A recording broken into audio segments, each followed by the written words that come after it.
Heck of a shot.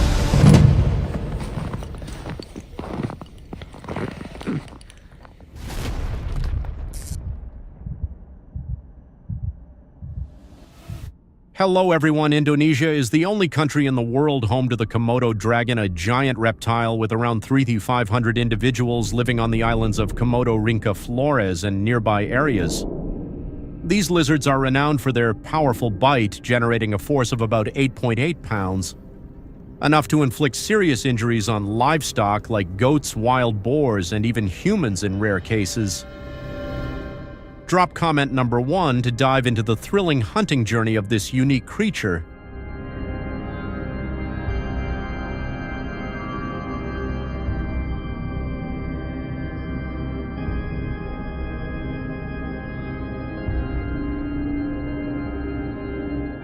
Komodo dragons have dominated Indonesia's tropical islands for millions of years, considered direct descendants of ancient reptiles, with fossil evidence showing their ancestors existed since the Jurassic period.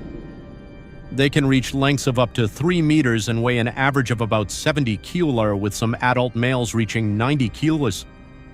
With thick armor-like skin, sharp claws, and sophisticated hunting skills, Komodo dragons are a symbol of wildness and natural power.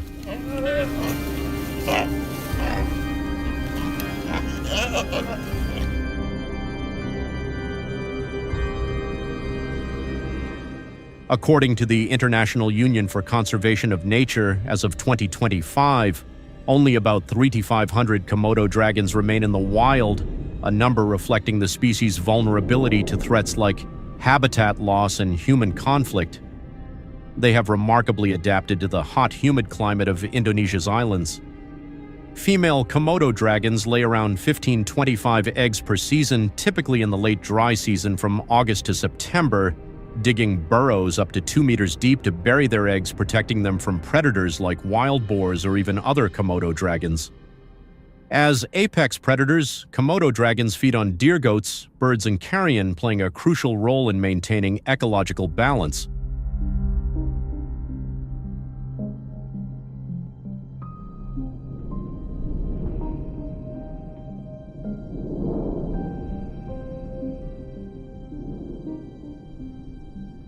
However, the presence of Komodo dragons poses significant challenges for the environment and local communities. Leftover food such as bone, skin, and organs decomposes slowly in the tropical environment, leading to soil and water pollution near their habitats. With a maximum speed of 20 km/h and the ability to swim across narrow straits, Komodo dragons frequently attack livestock, particularly goats, pigs, and poultry. According to 2024 statistics, approximately 5,000 livestock are lost annually, causing economic damages of up to 5 million, severely impacting the livelihoods of farmers in villages near Komodo National Park.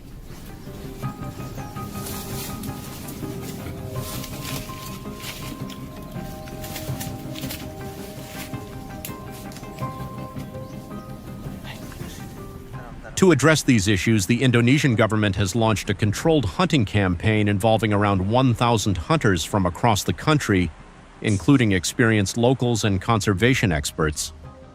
After rigorous training in hunting techniques, biosafety, and Komodo dragon behavior identification, only 200 hunters were licensed to use firearms. These hunters must be skilled in navigating rugged terrain, particularly near rivers and streams where Komodo dragons often rest or drink. They use hand signals, communication devices, and topographic maps to coordinate seamlessly, ensuring safety when approaching their targets.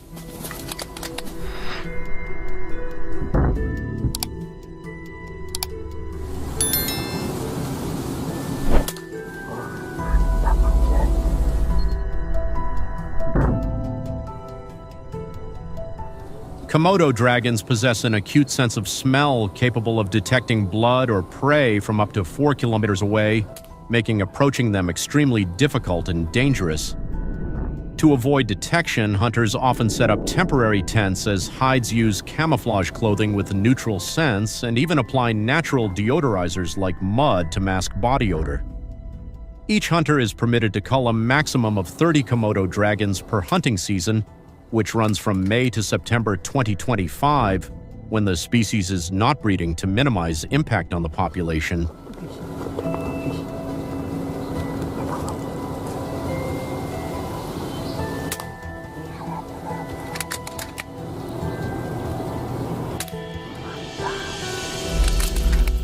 The hunting campaign is part of a wildlife management policy aimed at maintaining ecological balance and reducing human-animal conflicts. Hunters must work in groups of at least 4 and are not allowed to act alone to minimize the risk of attack. Do you think this hunt is dangerous? If so, leave comment number 2. If not, leave number 5.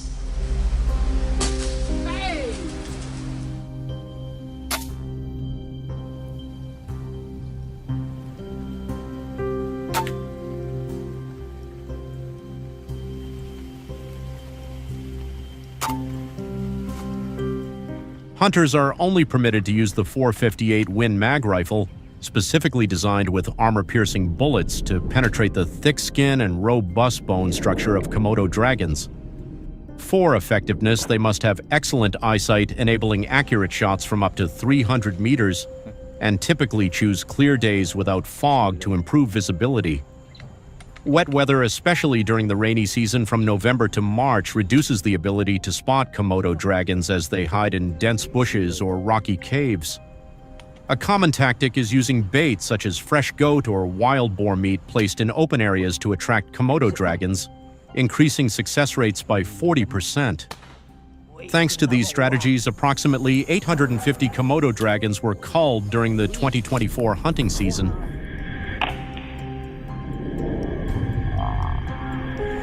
Nanti lari, soalnya udah bangun ya biawaknya.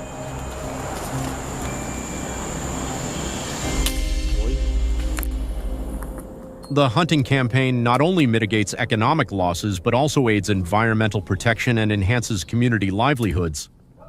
After each season, hunters must collect Komodo dragon carcasses and dispose of them per environmental regulations. They submit detailed reports on the number of dragons, culled hunting locations, and population status to the Indonesian National Park Authority, enabling the government to assess the program's effectiveness and refine policies.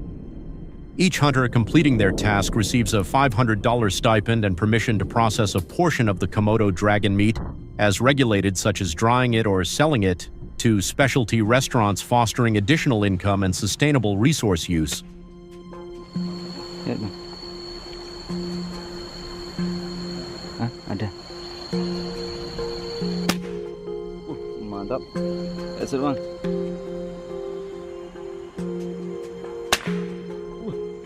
Capturing Komodo dragons by hand is a technique that demands deep understanding of the species' behavior, along with physical strength, agility, and unwavering resolve.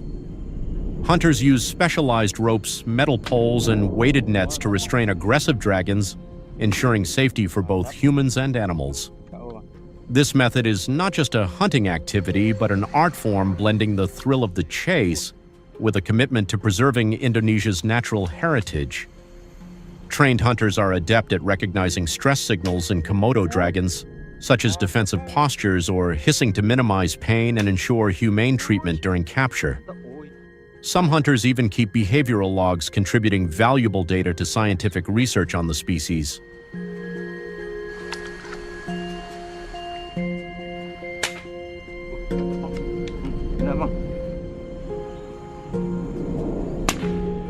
Mantap bang. When the hunting season ends, hunters must submit comprehensive reports to the authorities, including details on the number of dragons culled, any incidents that occurred, and observations about their habitat. They are encouraged to study Komodo dragon behavior to avoid unexpected attacks. Safety is the top priority, with strict regulations on equipment checks such as rifles and ropes, and team coordination to prevent accidents.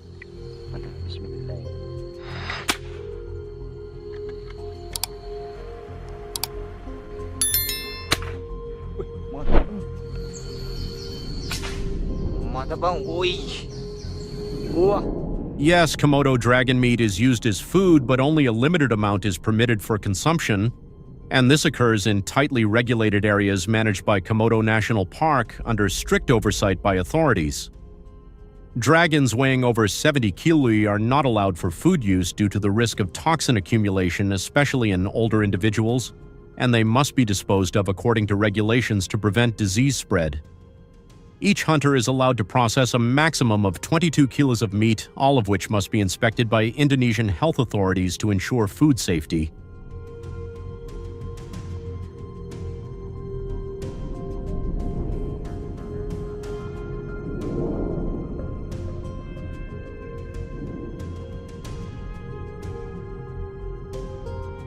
These hunting and management measures have proven effective in mitigating the negative impacts of Komodo dragons, while protecting the environment and livelihoods of Indonesians.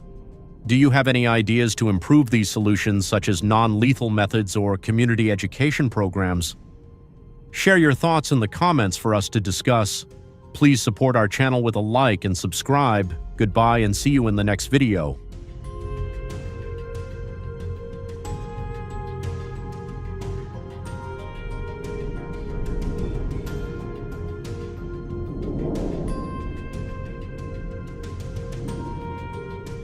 As a seasoned hunter, I've traversed countless wild terrains, but the rugged mountains of Cantabria, Spain, always keep me on edge. This time was no different. With the wild boar population surging at an alarming rate, our team received desperate calls from locals. And so our mission began anew, not just to hunt, but to help restore peace for those whose lives have been disrupted by these destructive beasts. Want to learn more about the hunt? Drop a comment with the number 1 and keep watching this video.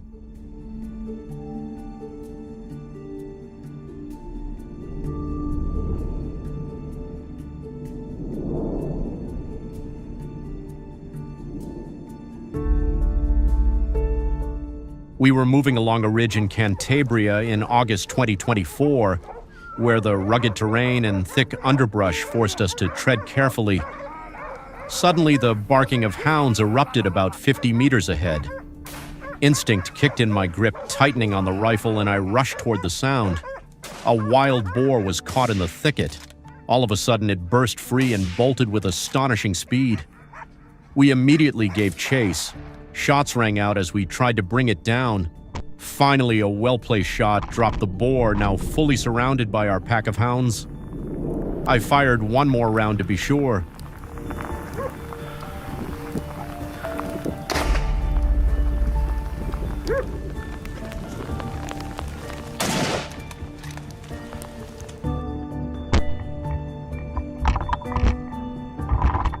After nearly 20 minutes of silence, the hounds erupted again, this time from the other side of the Cantabria ridge.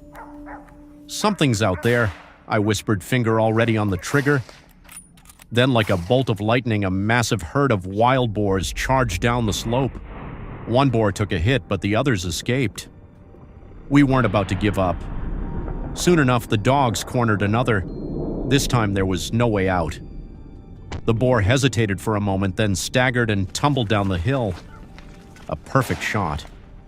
The chase lasted only seconds, but the adrenaline of a life-or-death sprint lingered.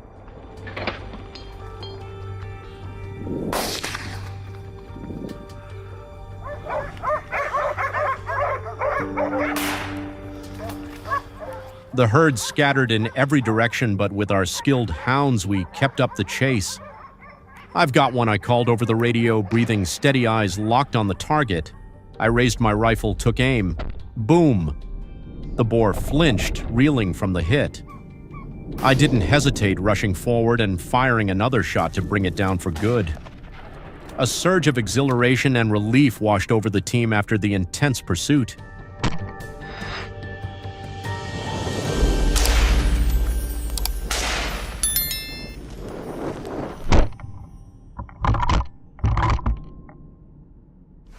As I caught my breath, the action continued across the Cantabria ridge. Javier had a target in his sights, firing several shots, but this was no ordinary boar. It was powerful, cunning, and not going down easily. Despite taking multiple hits, it broke free. But we had a plan. Another hunter had moved into position ahead. We didn't need to chase. Exhaustion would bring it down sooner or later.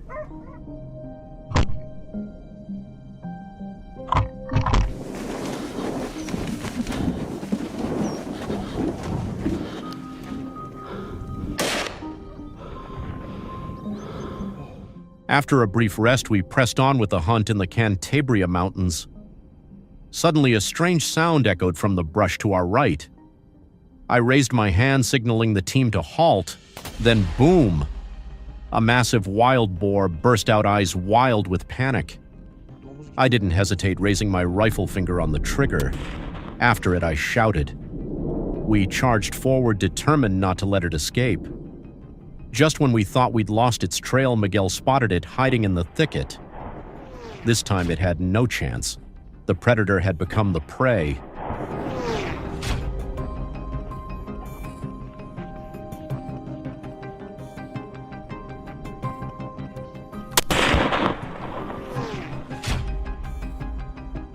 We heard another strange sound. Sure enough, another wild boar crashed through the thick grass. I held my breath, pulled the trigger. Boom! The boar staggered, took a few unsteady steps, and collapsed. A final triumph capped off a day full of drama. Wild boars, sometimes weighing over 150 kilos, have long plagued Cantabria's rural communities with relentless destruction. Traditional defenses like fences or traps can't contain these clever, stubborn beasts. So we're left with one last option: hunting.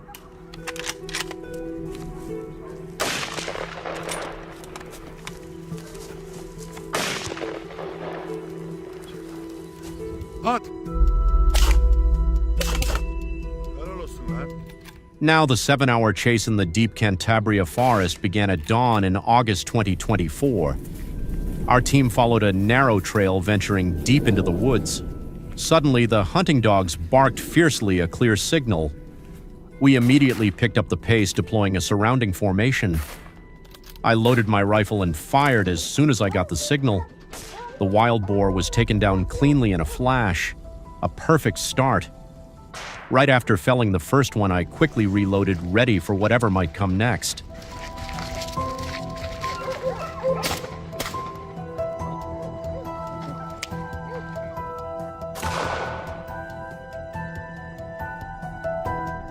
Suddenly, another wild boar charged down from higher ground.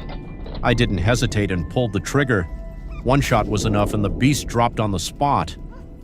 In the stillness of the Cantabria forest, the sound of wild boars crashing through the brush was unmistakable. We didn't rush, patiently waiting until they were in our sights, then fired. The gunshot echoed through the forest, and just moments later, another boar lay motionless on the forest floor.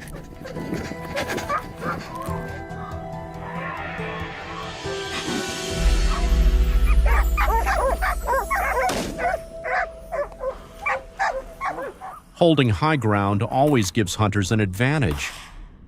From an elevated lookout in Cantabria, we had a clear view, making our shots more effective. Maria, the only female hunter in our group, locked eyes with a small herd. As they approached, she pulled the trigger. Unfortunately, they managed to escape. We repositioned and deployed a new ambush strategy.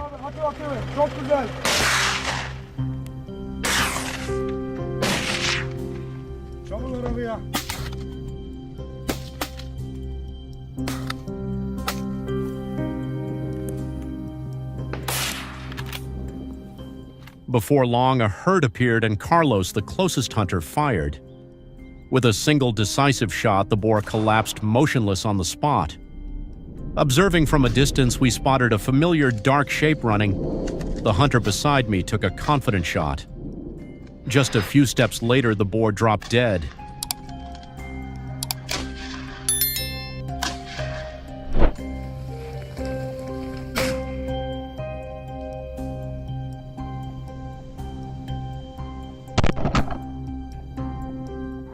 More wild boars charged out of the Cantabria forest, rushing like a storm.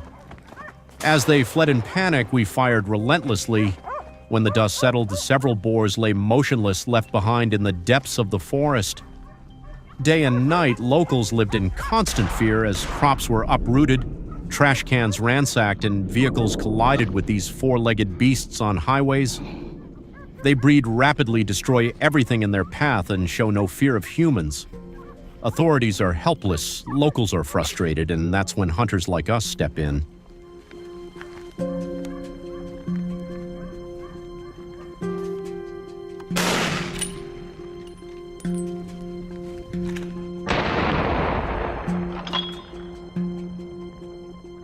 The most intense wild boar hunt of 2024 kicks off right now in Cantabria.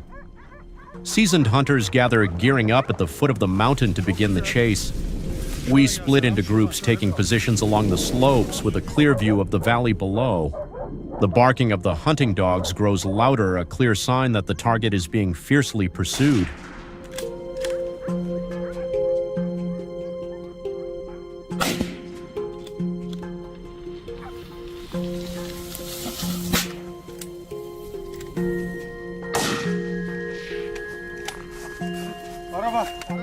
There it is, a massive wild boar trying to escape in panic.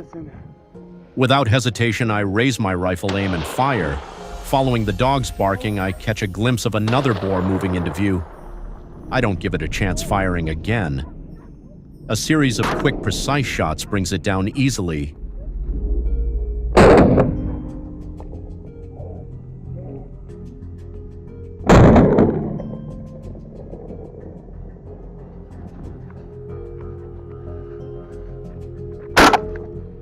From my ambush point in Cantabria, I scan the area searching for the next target.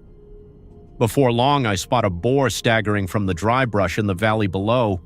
It's a long shot beyond the range for a standard shot, but I know I don't have a second chance. I take a deep breath, steady my hands, and pull the trigger. The gunshot rings out, and just a beat later, the boar collapses. It's a mix of surprise, adrenaline, and pride. Not luck, but skill and confidence in myself paying off.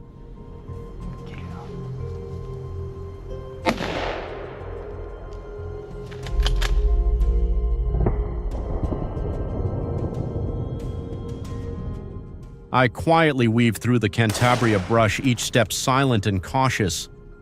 Peering through the foliage, I spot a boar in a clearing. I quickly pursue, closing the distance, and when it's in my sights, I fire. Everything goes surprisingly smoothly. A strong start like this is always a sign of a successful hunting day. Do you like this wild boar hunt? If yes, leave comment number 2. If no, leave number 5.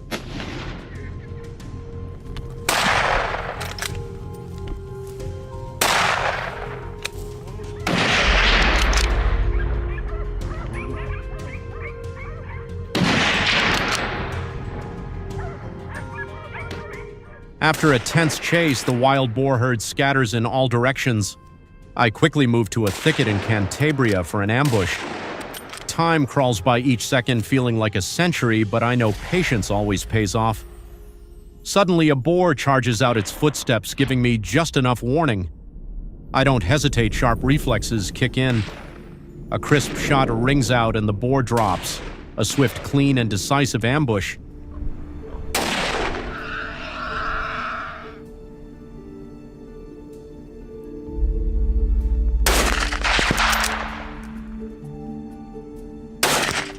In a rich ecosystem like Cantabria, wild boars love to hide, so I know more are still lurking. I keep searching. A dark shadow darts by a gunshot, echoes, but I don't stop. I find fresh tracks, then another opportunity. A small group of boars moves into my sights. A few precise shots later, they're down. An efficient ambush, just the way I like it.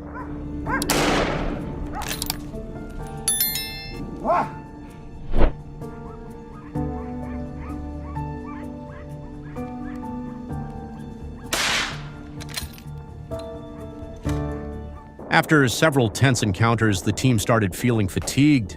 But just as we paused to rest, more wild boars appeared sneaking through the dense foliage in Cantabria. Wasting no time, we flushed them out of their hiding spots. As a few burst from the bushes, I raised my rifle and pulled the trigger. Quick and precise shots, despite their agility and alertness, our experience and composure under pressure gave them no chance to escape. In the forest, boars occasionally darted through the thickets.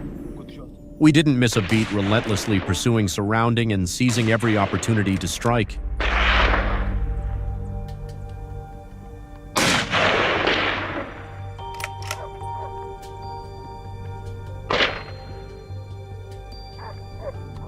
Last night, residents of Santonia, Cantabria barely slept as wild boars repeatedly invaded the town, causing chaos. With the situation growing increasingly severe, we immediately deployed a response team. Throughout the night, after following multiple clues, everything pointed to one direction. These wild beasts may have migrated from the nearby Saja Besaya National Park.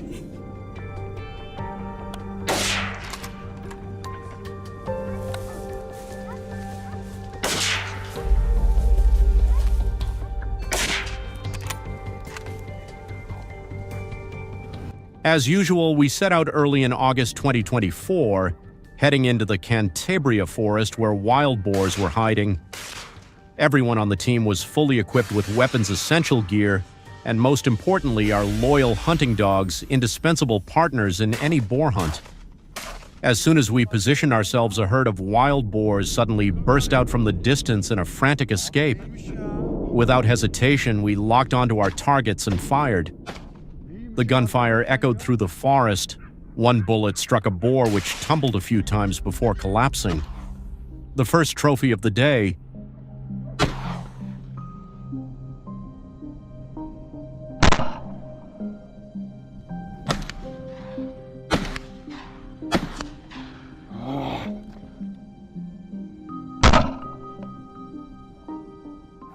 About 100 meters away in Cantabria, we hid eyes scanning every movement in the dense forest.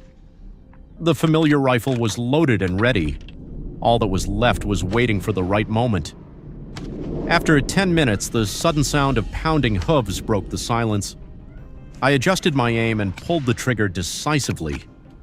The gunshot shattered the stillness, and the boar I targeted dropped instantly. A clean, precise shot ending the tense wait and bringing an unmatched sense of satisfaction.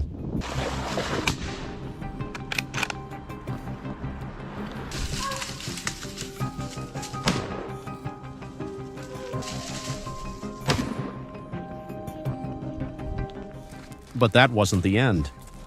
We quickly reloaded, ready for the next tense confrontation. As we moved along the leaf-covered slopes of Cantabria, an unexpected sight emerged. A herd of wild boars suddenly appeared, charging like a storm, shaking the entire forest.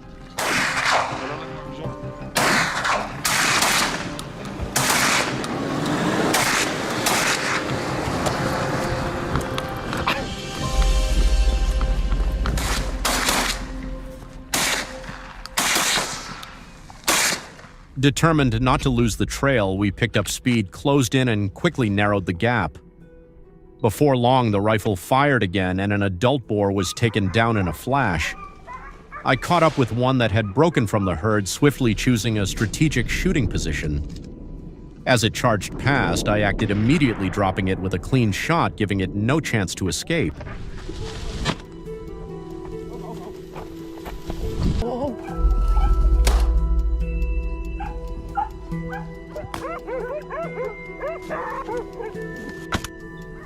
With relentless pursuit and closing in, the remaining wild boars had no choice but to reveal themselves. When a target showed signs of exhaustion and broke from the herd, that's when we struck. In a hail of bullets, each precise shot meant another boar down. We took down all kinds, from agile, medium-sized ones to large, battle-hardened beasts. Every trophy was the result of patient skill and perfect teamwork amid the wild Cantabria landscape.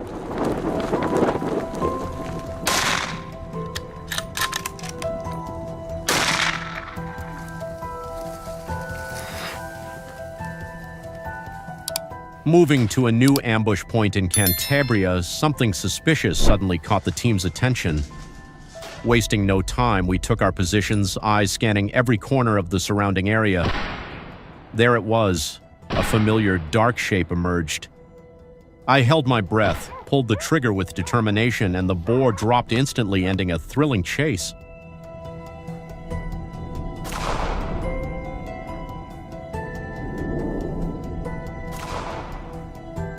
Cantabria, located in northern Spain, is renowned for its stunning beaches and rugged mountain landscapes. However, beneath this beauty lies an increasingly uncontrollable threat: the wild boar population explosion. According to local authorities, over 250 hectares of crops were destroyed in 2023, alone putting hundreds of farmers in a difficult situation. The problem is compounded by the fact that wild boars have no natural predators here, allowing their numbers to surge unchecked. This situation has prompted several hunting groups to take action, including ours, in the hopes of curbing this escalating threat.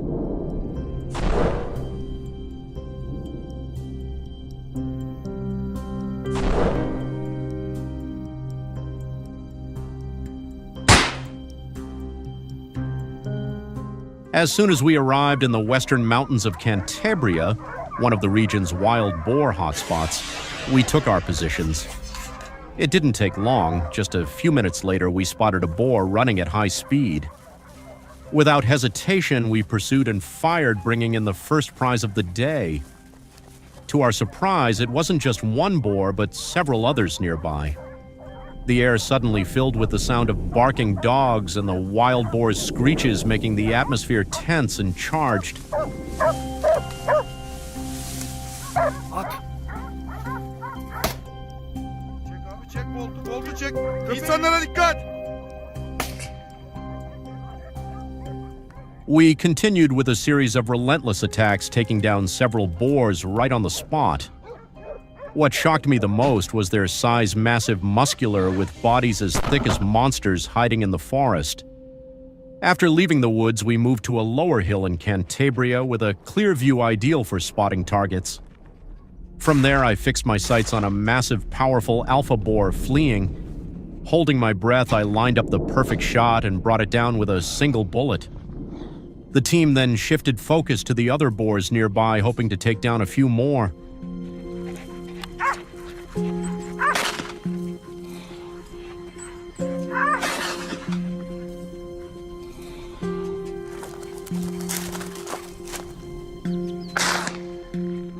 Following a trail through the brush of Cantabria, I quietly set up an ambush. Then suddenly a wild boar charged out. Without thinking, I raised my rifle and fired a shot with experience, ending it instantly. As I scanned the area for more targets, a herd suddenly appeared, their fur bristling as if sensing danger.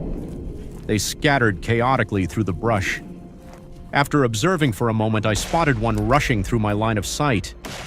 I seized the opportunity, squeezed the trigger, and landed a fatal shot. We continued the pursuit and brought down a few more.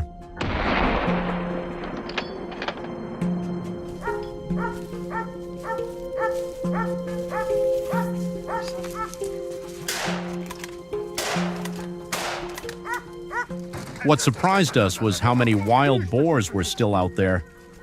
Then unexpectedly, a lone boar attempted to escape by running along the slope of the Cantabria mountain. I spotted it just in time and took it down with a perfect shot. The further we went, the more signs and clues we found. Following the trail, we reached a dense thicket. Finally, I identified the target rifle ready and aimed straight for the weak spot. The shot rang out and the boar dropped immediately.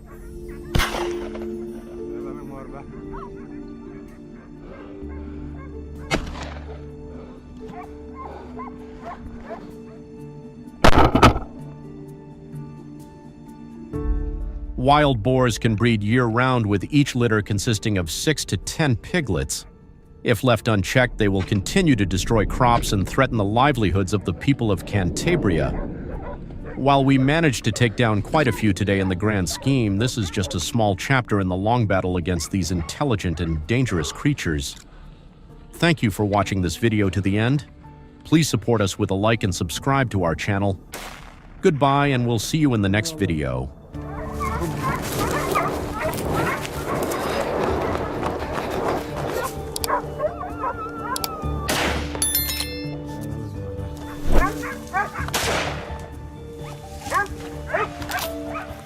The richness of nature is reflected not only in diverse ecosystems, but also in the existence of unique animal species.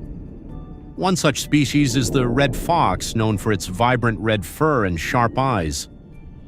The red fox is a symbol of intelligence and agility, often found in forests, grasslands, and suburban areas of North America. Drop comment number 1 to explore more about the red fox.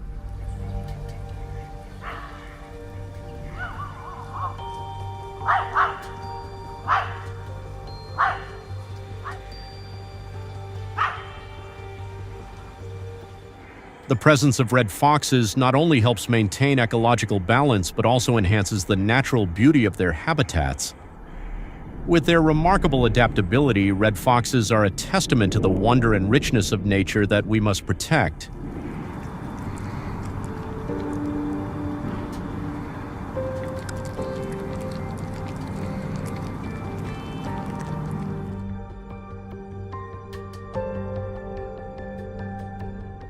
In the states of New South Wales and Victoria, where foxes frequently appear and attack farms, the primary cause is human encroachment into their natural habitats, forcing foxes to seek food at farms.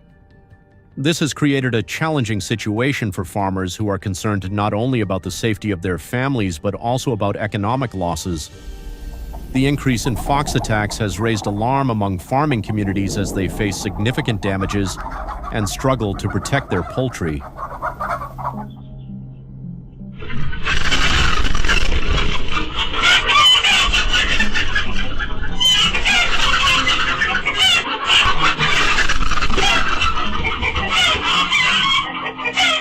However, the red fox's adaptation to urban environments can also lead to invasive behaviors in residential areas, including suburban farms. When natural food sources become scarce, red foxes may venture into human-populated areas to search for food, resulting in attacks on poultry farms or food storage sites.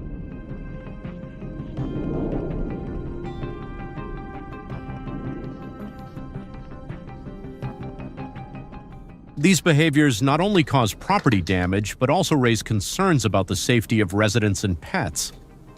The increasing conflicts between red foxes and humans in 2025 call for effective management measures to mitigate these situations while protecting both the red foxes and the community.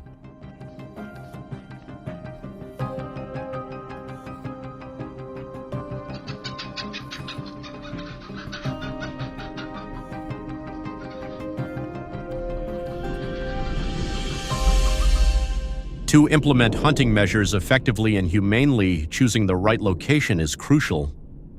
Areas without urban activity, such as deep forests in the Rocky Mountains or remote wilderness in Canada, are ideal for conducting hunts. Here, both humans and wildlife have their own space, reducing conflicts and ensuring community safety. Do you agree with this approach? If yes, leave comment number 2. If not, leave number 5.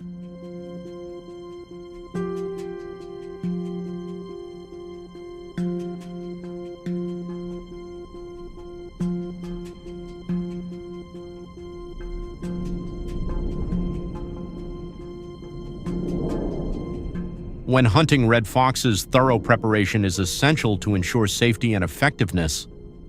First, hunters must have a valid permit and understand Canada's fox hunting regulations to protect wildlife. Equipping a high-accuracy rifle with a 200-meter range and a quality scope is crucial, along with camouflage clothing to avoid detection. Hunters also need protective gear to shield themselves from external elements.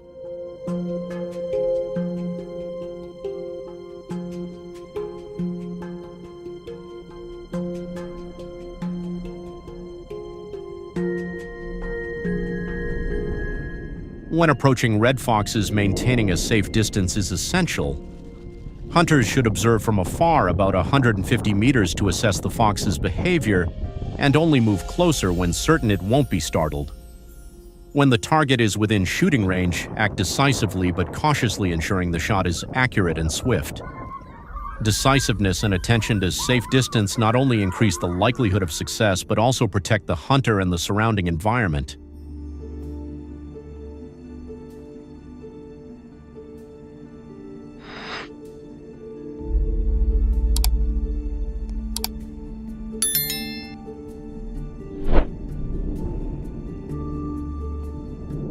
However, this approach also raises ethical and sustainability concerns. Hunting may lead to a decline in red fox populations, disrupting ecosystem balance and potentially causing long-term conflicts between humans and wildlife. Therefore, while hunting can yield immediate results, it must be conducted responsibly and combined with conservation measures to ensure long-term harmony between agriculture and nature.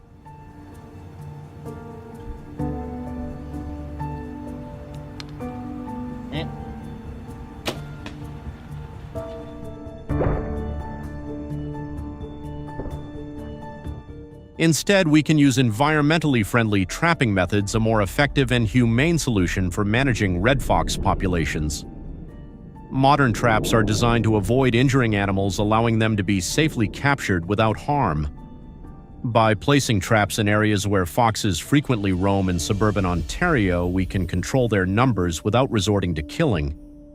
This approach not only protects the fox species, but also maintains ecological balance in the region, while demonstrating human responsibility toward nature.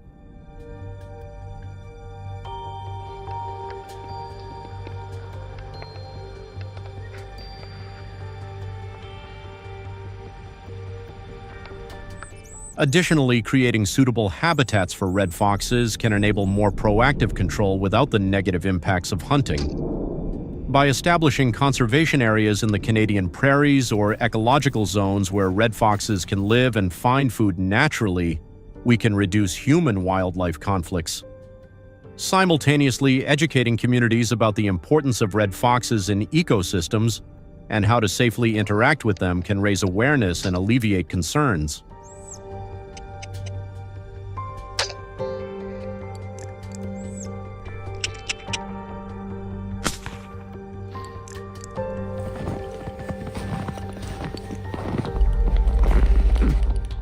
These measures not only help maintain biodiversity, but also protect the interests of farmers and communities, fostering harmony between humans and nature without resorting to hunting or other negative interventions. Thank you for watching the video. Please give us a like and don't forget to subscribe to the channel for the latest videos. See you in the next videos.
Hello everyone.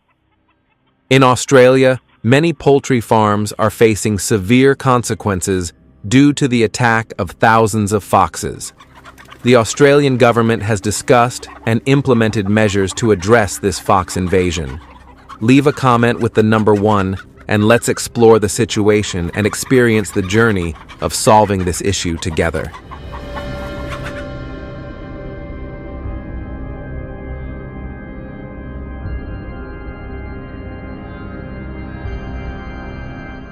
The red fox is notorious for its intelligence and poses a major threat to the poultry industry in Australia.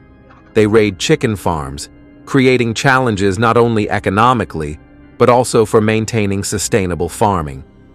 Red foxes typically attack poultry farms at night when the chickens are resting and less alert. Each attack can cause significant damage. Foxes usually only eat a small portion of the chicken they hunt, leaving many others injured or dead. Additionally, they steal eggs and food, further increasing the economic losses for farmers.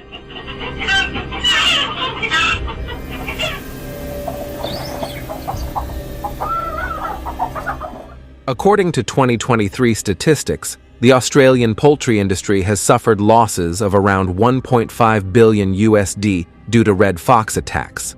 The ongoing assaults by red foxes not only threaten the livelihoods of farmers, but also disrupt agricultural ecosystems. So, is their innate predatory behavior the main reason why red foxes attack poultry so aggressively?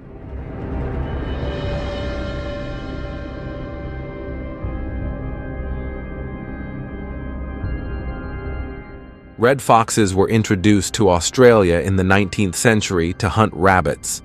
However, when the rabbit population exploded, the red foxes began attacking poultry instead.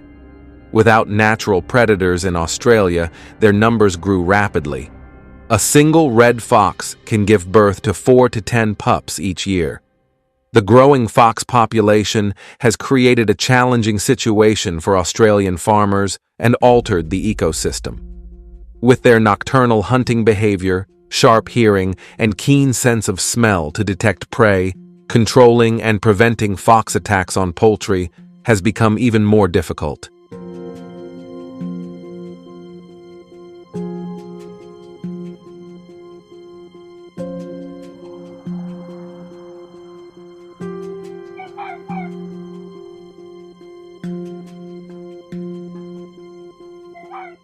The poultry industry, with losses ranging from 50 to 100 million USD, faces two major challenges: not only reduced profits, but also a threat to economic stability.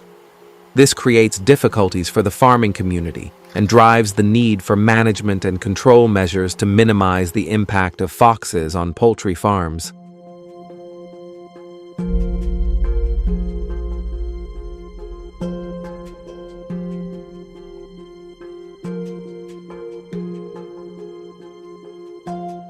Australian farmers use strategies such as installing barbed wire fences and building modern enclosures. However, the effectiveness and ethics of these measures remain controversial. The barbed wire fences, which stand between 1.5 to 2 meters high, are designed to prevent foxes from entering the farm. However, their installation requires considerable time and effort, including digging trenches, setting up posts, and stretching wires. While these fences reduce fox intrusion, they also pose risks to other wildlife species. Do you think this method is effective? If so, leave a comment with the number 2.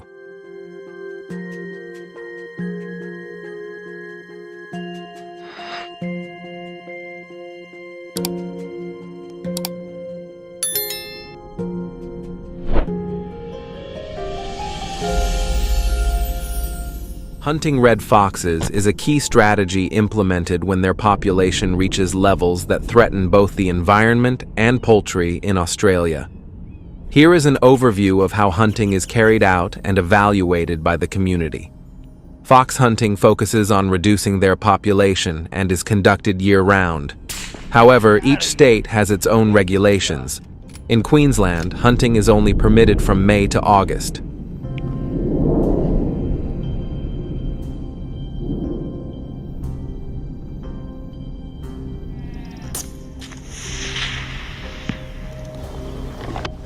Setting fox traps is an essential part of the control strategy, which involves selecting locations where foxes frequently pass, preparing safe traps, and setting them at the right time.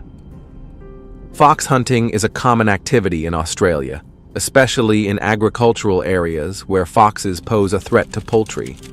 This helps protect national resources from the negative impact of the red fox population.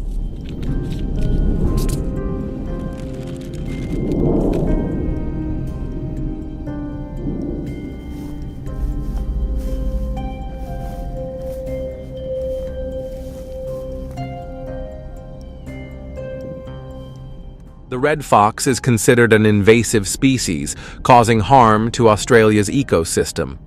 Hunting is seen as an effective measure to control the fox population and protect native wildlife. However, many argue that hunting is not an effective solution, as it may harm other animal species and their habitats. The Australian government is working to find a balance between environmental conservation and the ethical considerations related to fox hunting. It's easier said than done sometimes.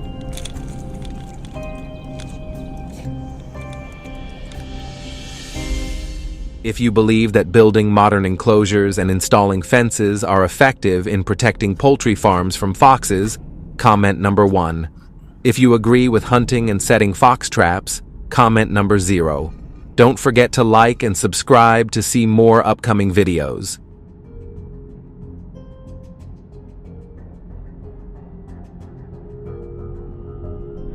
In 2010, the state of Alaska recorded 125 bear attacks on homes.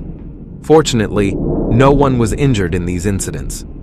Residents reported that their experience with bear behavior helped them avoid dangerous situations. It is estimated that the cost of repairing homes damaged by bears was around $100,000 USD, including repairs to doors, windows, and structural parts of the house that were damaged while bears searched for food. Leave a comment with the number 1 to learn how the people of Alaska deal with these aggressive bears.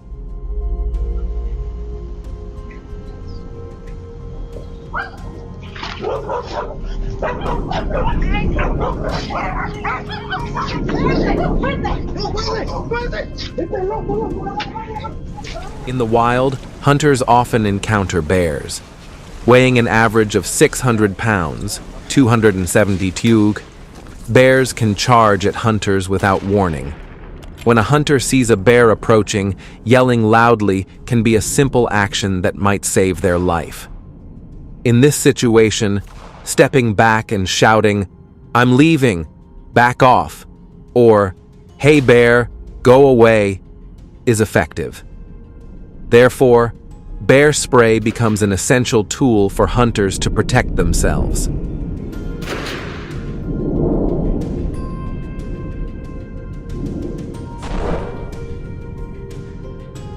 Experience shows that at least 10% of encounters with bears result in injuries. Fortunately, no hunters in Alaska were injured in these encounters, thanks to a year-long hunting training program. Bear hunting in Alaska has changed significantly since the government tightened licensing regulations in 2010. In 2010, only 750 hunters were licensed, but by 2015, this number increased to 5,000 hunters due to expanded hunting areas and additional training for hunters. Thanks to effective management, the number of human-bear collisions decreased from 130 incidents per year in 2010 to 80 incidents in 2015.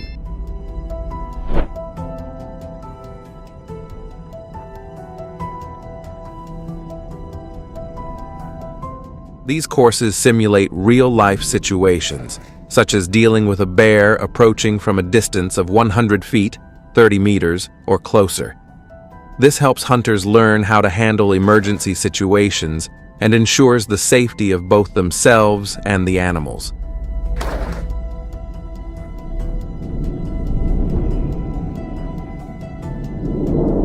Alaska hunting agencies have implemented the use of hunting dogs to assist hunters in dealing with bears.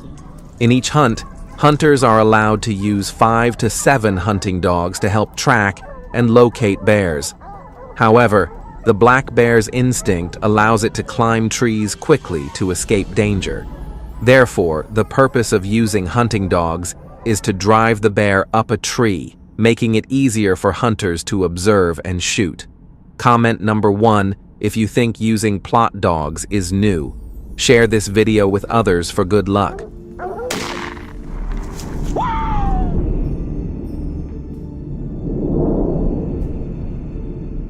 In 2020, in the Fairbanks area of Alaska, hunters were allowed to hunt an average of 3 black bears per day to ensure a balance between hunting and protecting the bear population in the wild. When venturing deep into the forest, hunters use vehicles equipped with GPS systems to determine safe routes and quickly reach areas with bears. The tracking devices help hunters avoid dangerous zones and guide them to main paths.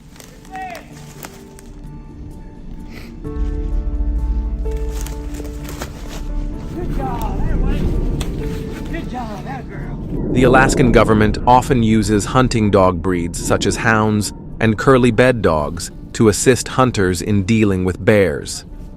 These dogs are selected for their ability to hunt large animals like bears. They must undergo at least 6 months of intensive training, including tracking, driving bears, and working under the hunter's guidance. Hunters need at least 2 years of experience in training hunting dogs to ensure they have the necessary knowledge and skills to coordinate with the dogs while bear hunting. This not only protects the safety of the hunters, but also optimizes the hunting results.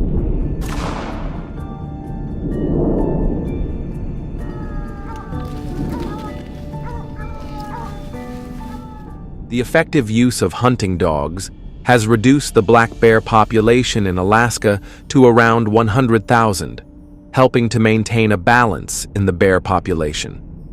Additionally, hunters are responsible for reporting the number of bears they have hunted to the authorities to tightly manage the bear population and ensure that hunting activities do not negatively impact conservation efforts.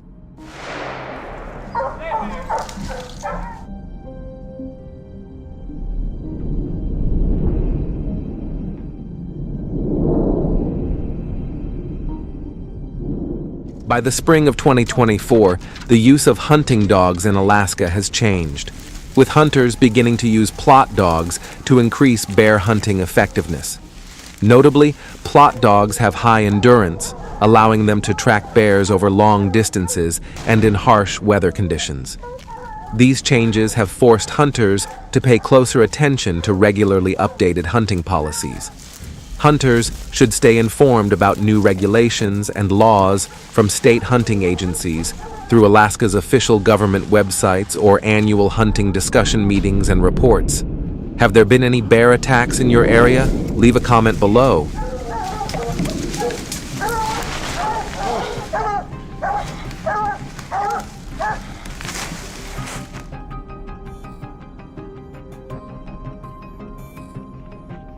These approaches have been highly effective in preventing the spread of some invasive species.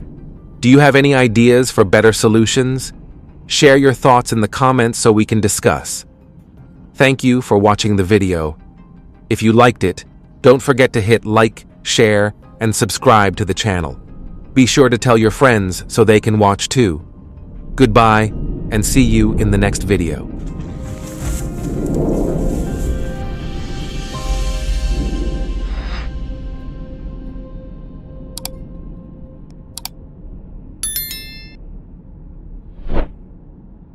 Hey everyone! Human activities have significantly impacted the habitat of these invasive species. Not only do they directly damage crops, but they also threaten agricultural sustainability, causing an estimated loss of millions of dollars.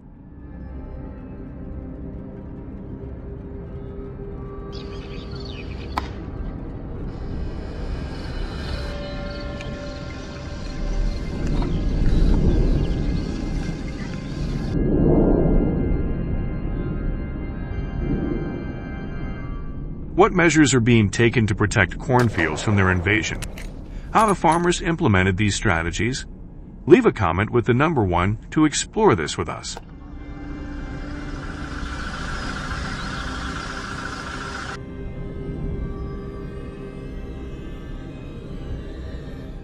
Deforestation has had a profound impact on the natural habitats of wildlife. As their habitats shrink, wild boars are forced to search for food in other areas, including farmlands, leading to significant crop damage.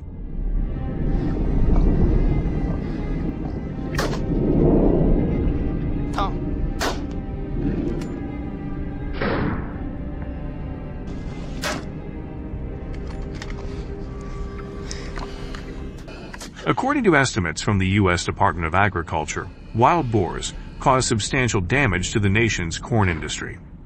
These damages include crop yield losses, control costs, and property destruction caused by the animals.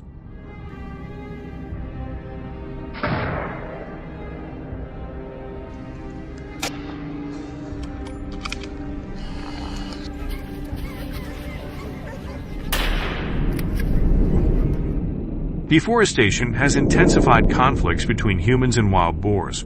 Driven by instinct, these animals destroy corn crops, break stalks, and trample fields ready for harvest.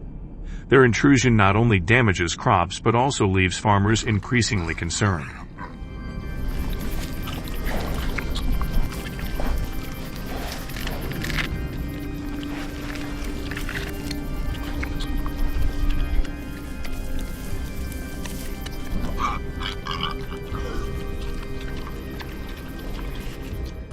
The destruction happens rapidly as wild boars move in groups.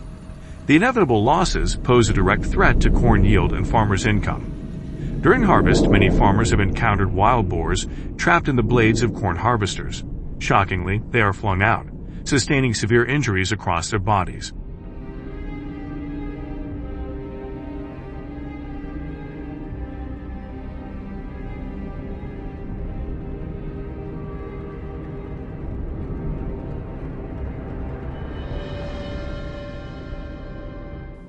Although the U.S. government has enforced strict measures to control the wild boar population through hunting, the situation remains complex due to their persistent attacks.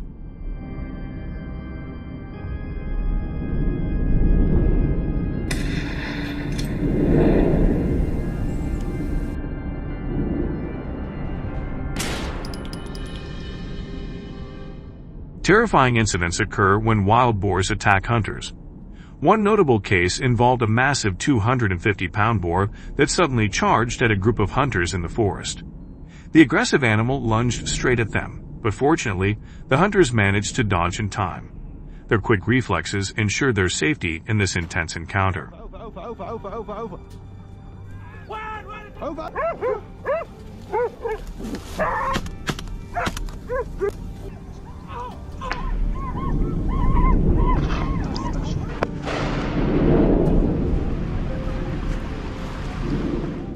To handle such unexpected situations, hunters must strictly follow safety protocols. Carrying firearms with strong defensive capabilities is essential, but mastering shooting skills and accurately assessing a safe distance from wild boars is just as crucial. Most importantly, hunters should always go in groups and be well prepared to respond to sudden boar attacks.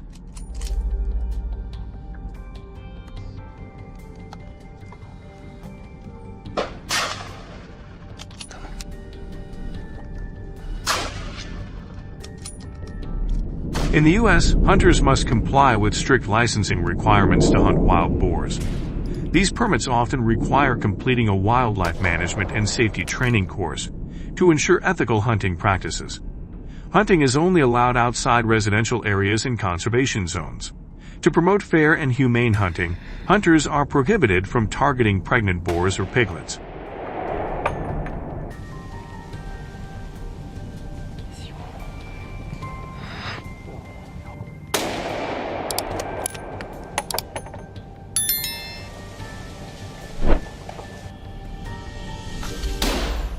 Hunters must carefully adjust their equipment, including firearms and scopes, to ensure high accuracy in harsh weather conditions. They also need to fine-tune elevation and shooting angles to maximize precision in the wild.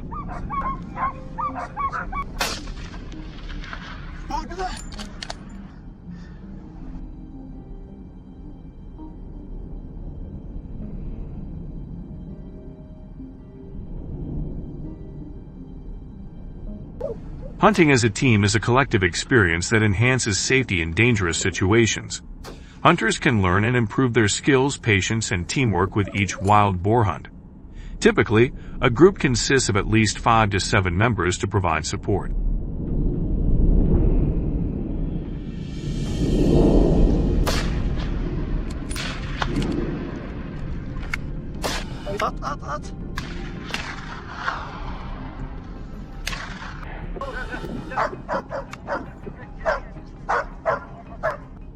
Hunters aim to protect wildlife and maintain ecological balance. They collect data on population and distribution to support conservation efforts. Comment 1 if you support firearm hunting and agree with hunters' safe handling of wild boars. Thank you for watching the entire video. Don't forget to share it for good luck with your family. Watch the full video.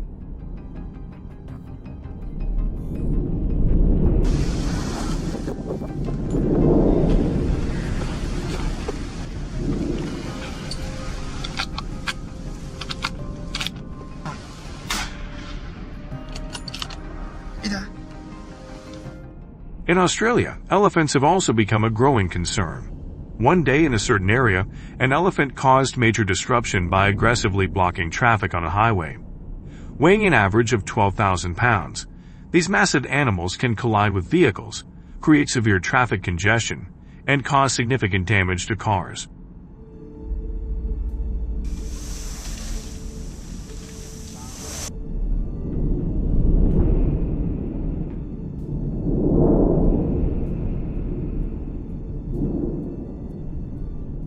In 2021, there were 14 reported elephant attacks at tourist destinations in Australia.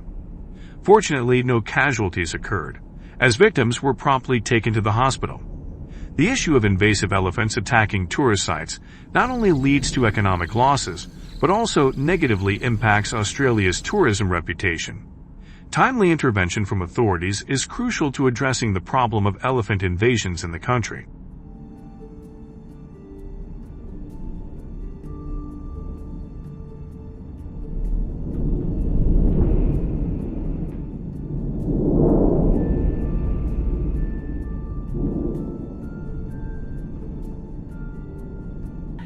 For an extended period, hunting elephants in Australia has been strictly prohibited. A 7-year hunting ban was enforced to protect the country's land resources and minimize threats to elephants and other wildlife species.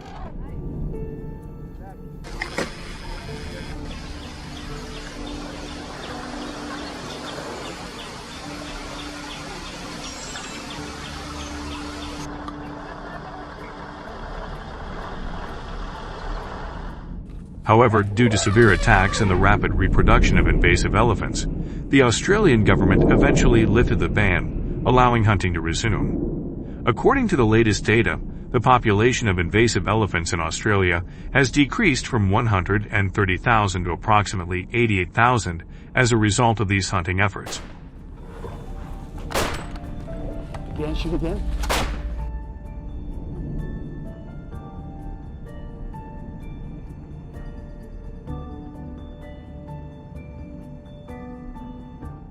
In each invasive elephant hunt, at least 3 hunters are required to ensure safety, as elephants are often too large to be taken down in a single attempt. During these hunts, scopes may not be necessary since hunters typically maintain a distance of around 100 to 200 feet. Without scopes, hunters have greater flexibility and can focus more on their movements.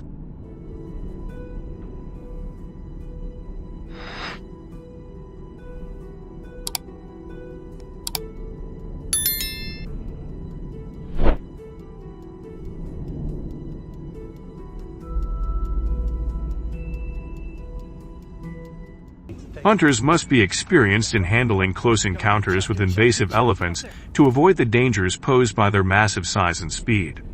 Taking down an invasive elephant requires precision and knowledge of its weak points. The optimal target areas include the head, specifically sensitive spots such as the eyes, forehead, or ears. 6+ tons.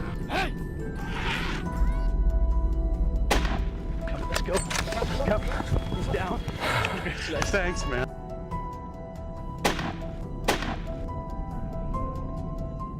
However, shooting directly at the center of the head does not guarantee a quick takedown, often requiring multiple shots to achieve the goal.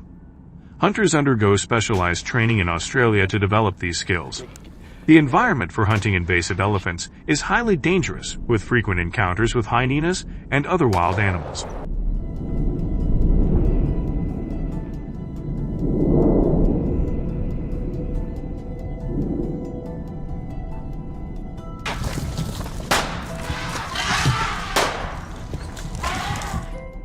In Australia, hunters must obtain a government-issued hunting license and be at least 18 years old to participate in this high-risk activity. The invasive elephant hunting season runs from May to September each year, significantly reducing elephant attacks on tourist areas. As a result, public fear has noticeably decreased.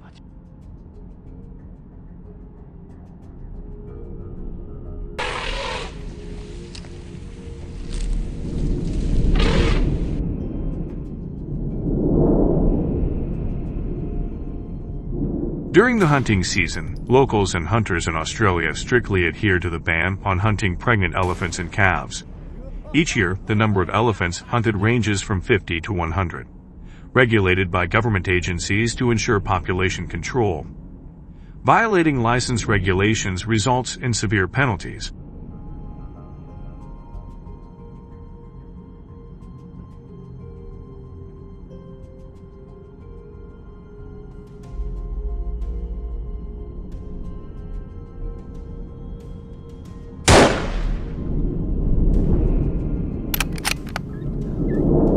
Using antlers is a key part of a hunter's aiming strategy. With invasive elephants reaching heights of around 10 feet, hunters would struggle to handle them without assistance.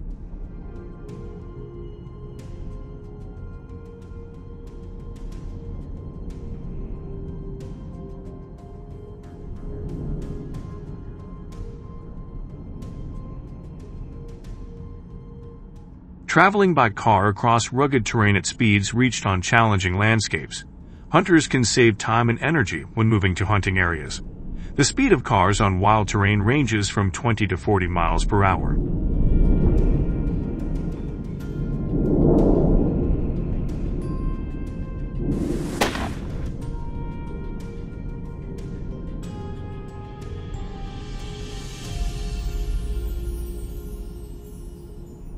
After successfully taking down an invasive elephant in Australia, authorities process the animal and distribute its meat to local residents. People in the area often struggle with food shortages and hunger.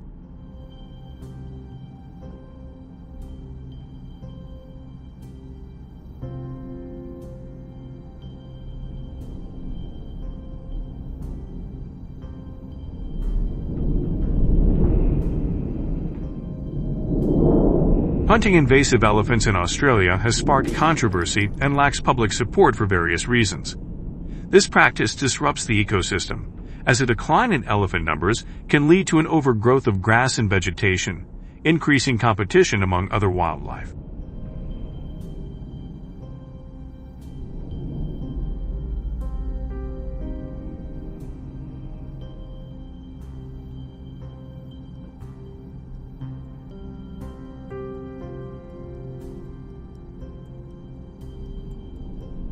Many oppose hunting invasive elephants with guns for environmental reasons, as gunfire noise negatively impacts the ecosystem. The loud shots startle wildlife, disrupt natural tranquility, and may cause stress to non-target species.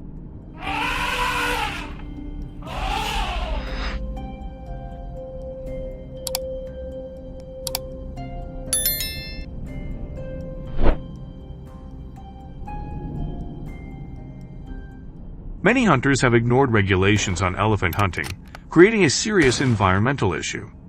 Individuals and hunting organizations have taken advantage of the situation for personal and commercial gain. The illegal trade of elephant parts further reduces wild populations.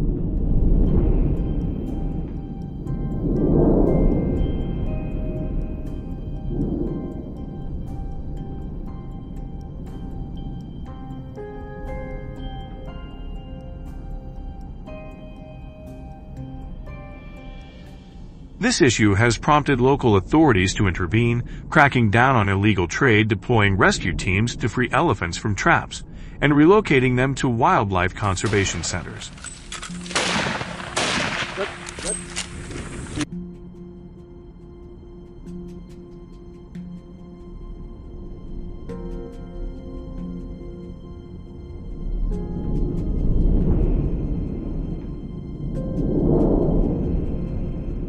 Do you support the use of guns to manage millions of invasive elephants in Australia? If yes, comment 1. If not, comment 0. Since these measures impact the control of certain invasive species, Do you believe in a better solution? If so, share your thoughts below. Also, don't forget to like, share, and subscribe to support our upcoming videos.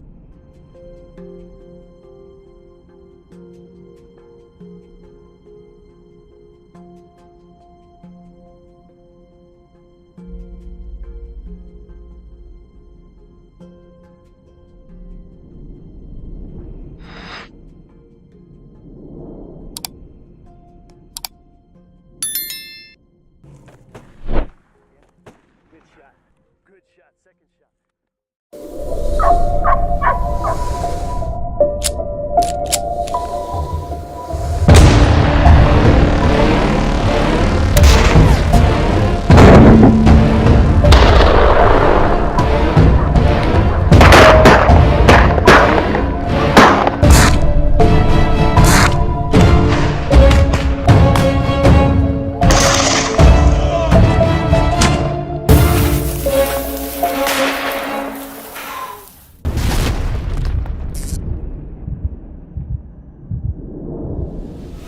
What began as a simple getaway to unwind, visit an old friend, and enjoy the fresh air of northern France quickly turned into something far more thrilling. A casual conversation over wine led to an invitation to join a wild boar hunt the very next day. The western region, with its dense oak forests and rugged terrain, provides the perfect setting for wild boars. My friend, an experienced local hunter, mentioned that if we were lucky, we could stumble upon an entire herd within hours. Though skeptical, I grabbed the rifle and joined in. Thus, an unplanned yet exhilarating adventure unfolded. Comment number 1 to be part of this exciting hunt.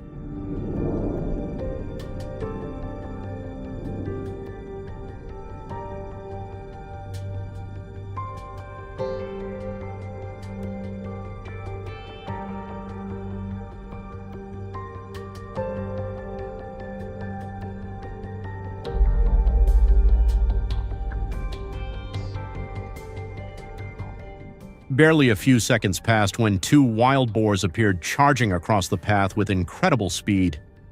The hunter within me surged to life. I lifted my rifle, focused on the white boar, and squeezed the trigger.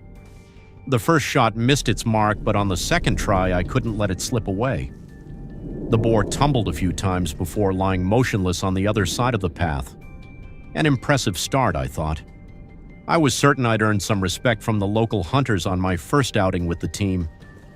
We moved on to the pre-scouted hunting grounds, and the team scattered to track any signs of the prey.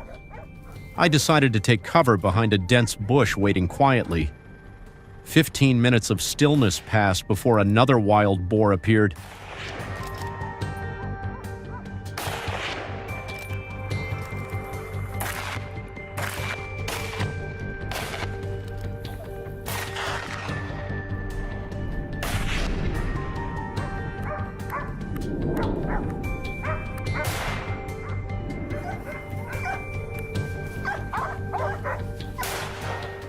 I slowly raised my rifle, waiting for the wild boar to come closer, but the animal, perhaps sensing the dangers, suddenly veered off course and bolted. Too late for it, my barrel was already locked onto the target. Its frantic sideways dash only made it easier for me to line up the shot. By the end of the morning, I had already encountered several wild boars. Just like the one I had just shot, I took it down while lying in wait on the hillside. From a distance, its large shape was visible, but as I approached, its true size took me by surprise. It had to weigh well over 120 kilo.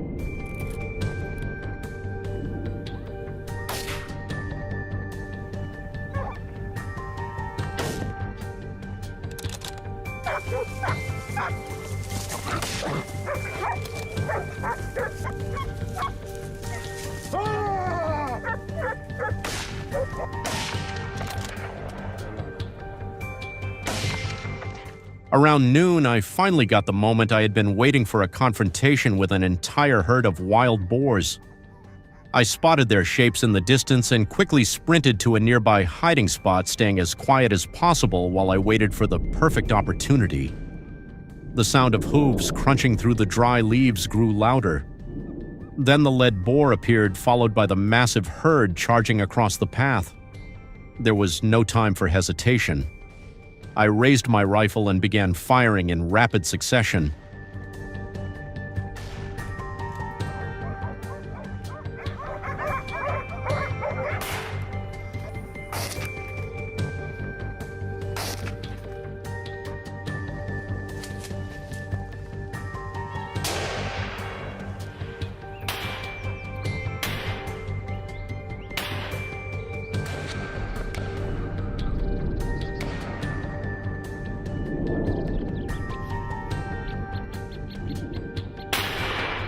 The earlier shots had clearly made the wild boars more wary, forcing us to keep moving. By chance, I spotted a small pond hidden deep within the thick brush. Something told me to stop and wait. A few minutes later, my instincts proved right. A wild boar appeared by the pond's edge, calmly lowering its head to drink. I tightened my grip on the rifle, focused on my breathing, and gently squeezed the trigger.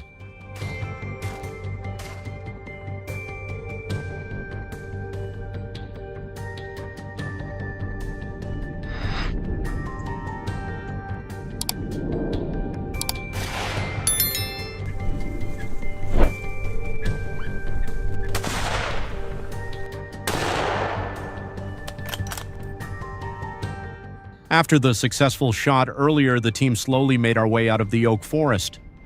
We paused at the forest's edge, considering it one last opportunity to test our luck before heading back. Surprisingly, just a few minutes after we stopped, a rustling sound came from the bushes right where I had been lying in ambush. Before I could react, a wild boar charged out with incredible speed. My shot missed, and the prey darted off, escaping without a second thought. That marked the end of today's hunt. Did this adventure excite you? Share your thoughts in the comments, and don't forget to like, share, and subscribe for more thrilling hunting stories.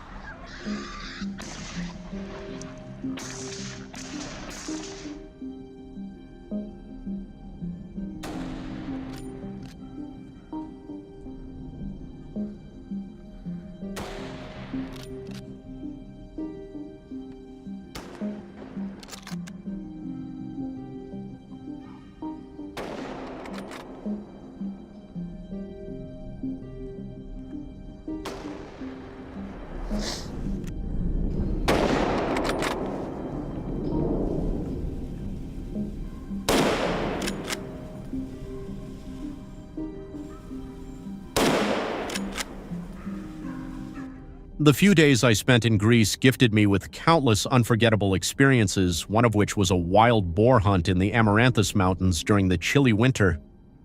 In this region, natural predators are becoming increasingly scarce, allowing the wild boar population to flourish unchecked. Along with a few friends, I ventured into this hunt. It was through this experience that I truly understood why the Greeks continue to uphold the tradition of wild boar hunting as an essential part of their heritage.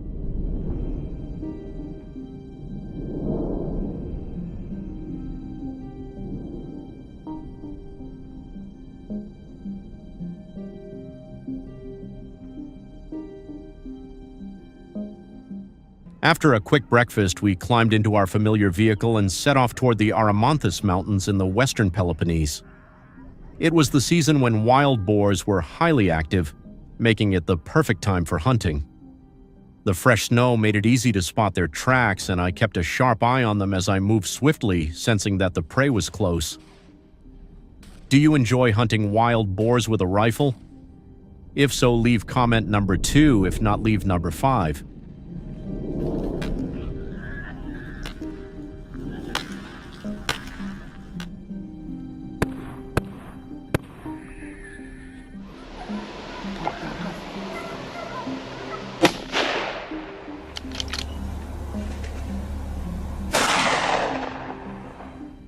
And sure enough, a dark shadow came charging down the opposite slope. I took my shot just in time, a clean hit. The boar fell and slid down the hill. Still, I approached cautiously and fired another shot because in the forest, certainty is always the most reliable companion. Not far from me, Gilbert had also taken his position, firing repeatedly as a whole herd of wild boars suddenly appeared.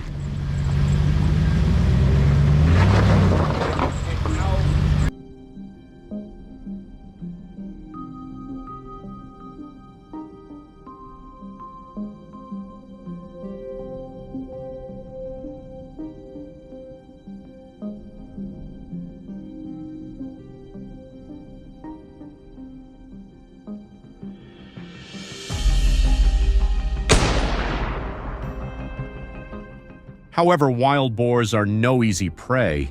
They sprint like the wind weaving through the dense trees, making the forest feel like an impossible maze.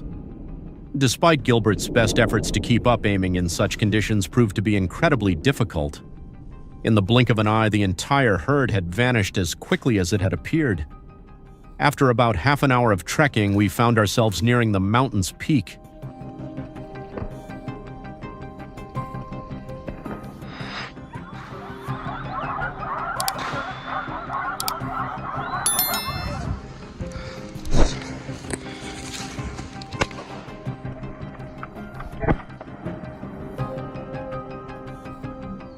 As we continued moving, Gilbert and I spotted some strange activity near the tree line. Trusting my instincts, I quickly raised my rifle and fired, making sure the wild boar didn't slip away into the brush.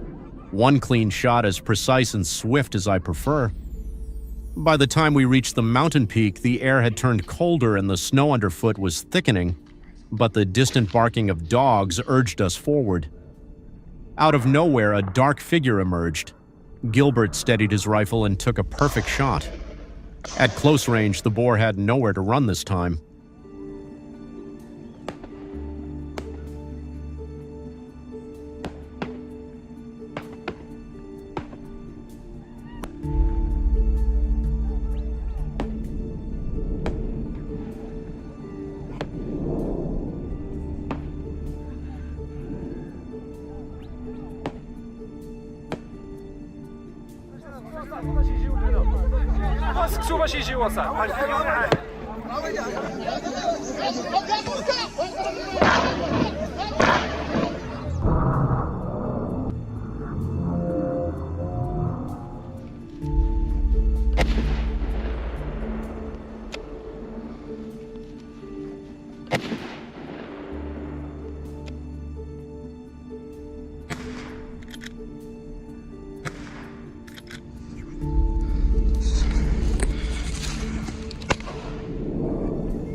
The chase with the wild boars grew more intense as the day went on.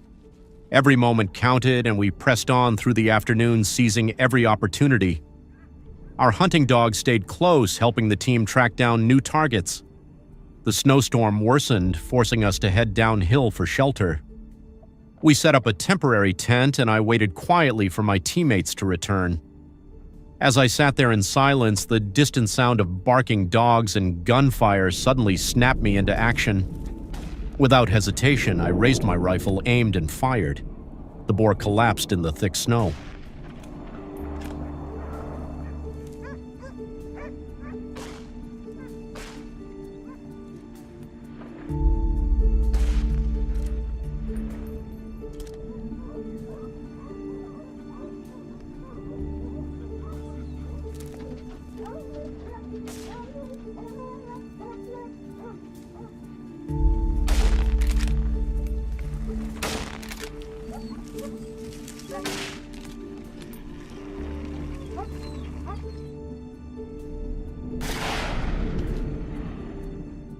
I had just wrapped up an unplanned hunt. As the rain let up and clouds lingered overhead, I kept on tracking the last targets of the day. Concealed behind a tangle of wild branches, I silently watched a wild boar's movements. Waiting for the perfect moment, I slowly lifted my rifle and took a clean shot that brought the chase to an end. The crack of the gun echoed and the boar dropped, signaling the close of this tough hunting trip.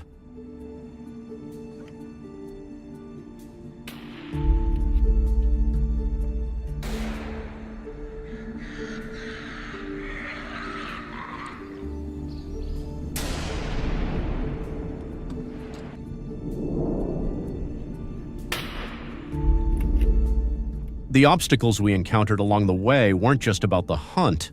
They were valuable lessons in patience and perseverance. Thanks for coming along on this journey with us. Be sure to like, share, and subscribe to help support the channel.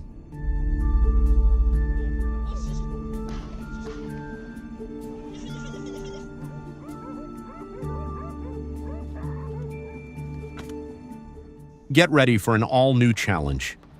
Today we're taking on 24 hours in the mountains battling the wild and tracking down the toughest wild boars out there.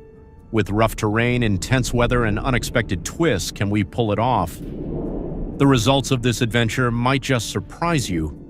Drop a number 1 in the comments to ride along on this hunting quest.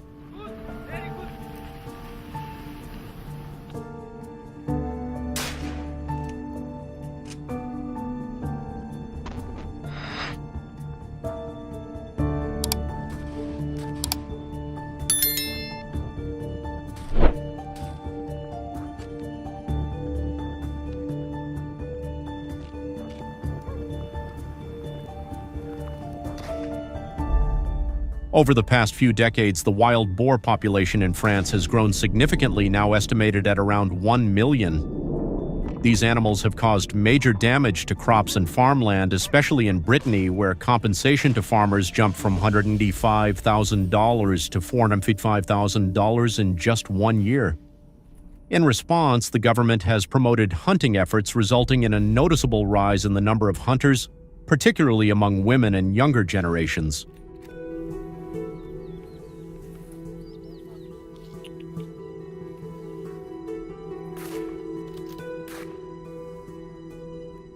Our hunting team set out early in the morning, guided by the ONX Hunt app on our phones.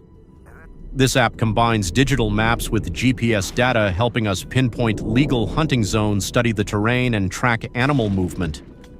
With this tech on our side, we're aiming for a smooth and successful hunt.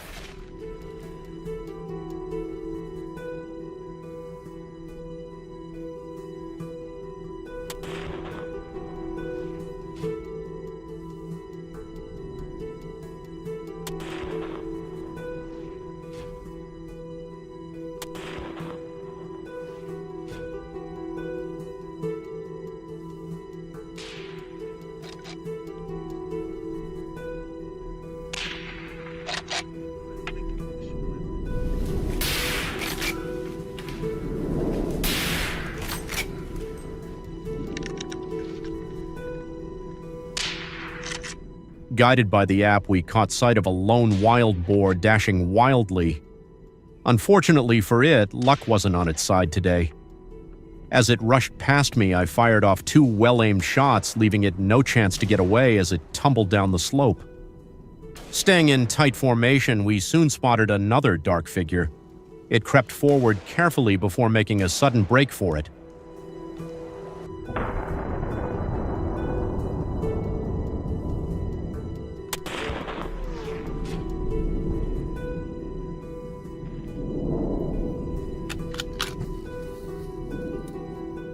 But our hunting dogs were quick to pursue driving the boar out into the open. It put up a fierce fight, but a well-placed shot brought the struggle to an end. Not long after, down in a small valley, I saw another wild boar being chased by the dogs. Even from a good distance, I took the shot, and luckily my aim was true, making it another successful hunt.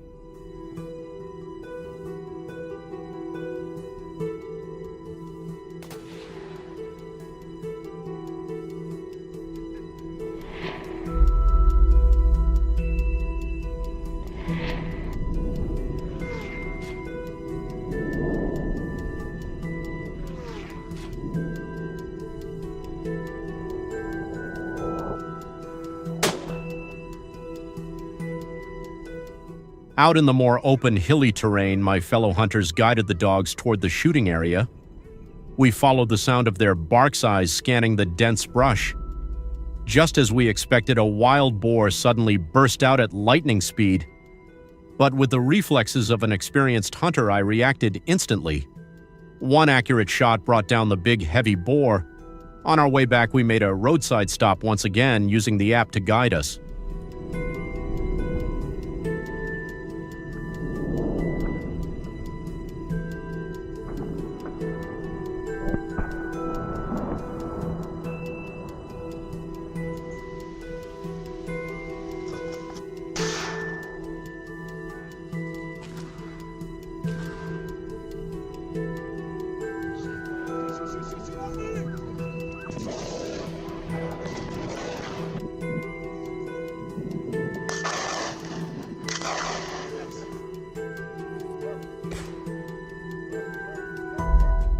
We had another run-in with a wild boar. Sensing danger, it bolted immediately, making it tough to get a clean shot. I steadied my aim, but to guarantee a hit, we coordinated and fired 2 quick shots in succession. At last, the animal went down. Every wild boar we hunted was recovered, marking the end of a tense yet successful outing.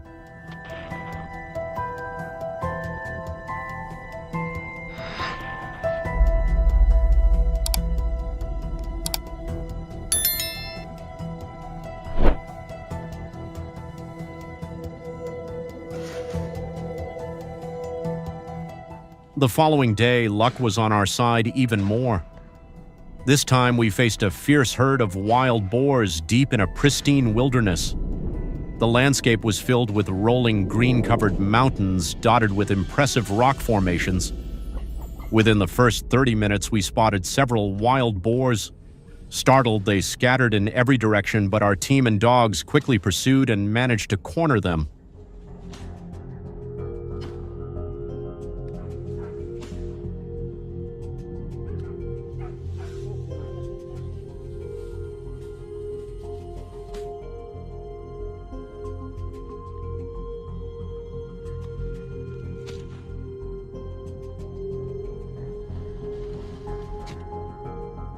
A rapid series of shots echoed at close range, bringing down several boars. The loud noise only added to the intensity of the moment. After the barrage, we felt highly satisfied with our success. Next, we set our sights on a tougher goal, hunting wild boars atop the highest peak in the region. This peak was notoriously dangerous, demanding extra care to stay safe.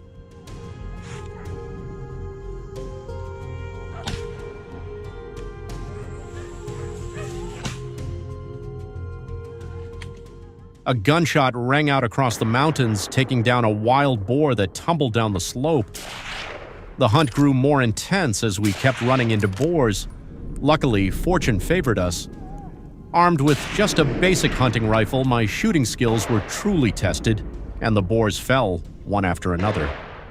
At the base of the mountain lay a small valley with a stream flowing through it.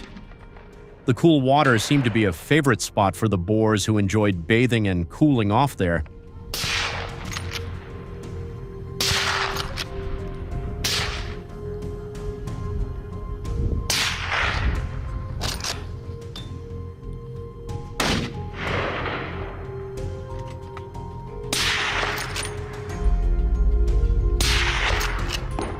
We carefully followed the stream, looking for any sign of prey, as we thought wild boars showed up along the riverbank. We tracked their movements closely. Still, taking a clear shot here was tough thanks to the thick branches blocking our view. I spent a good while stalking and ambushing one particular boar. Finally, when it paused briefly, I took my shot, 2 decisive hits that brought it down immediately.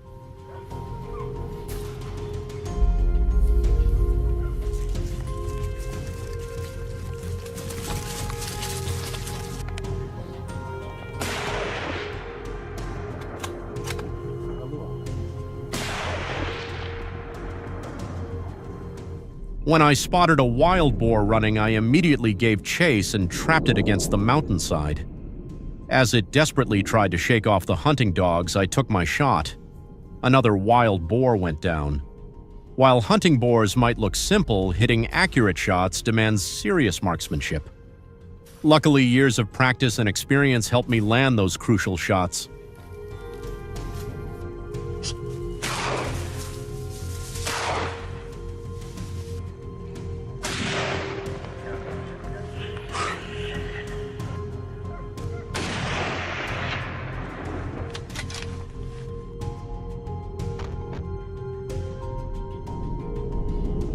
We wrapped up the trip while there was still plenty of daylight, but this mission isn't over yet. Managing the wild boar population continues to be a big challenge. Thanks for coming along on this adventure. Don't forget to like, share, and subscribe to support the channel.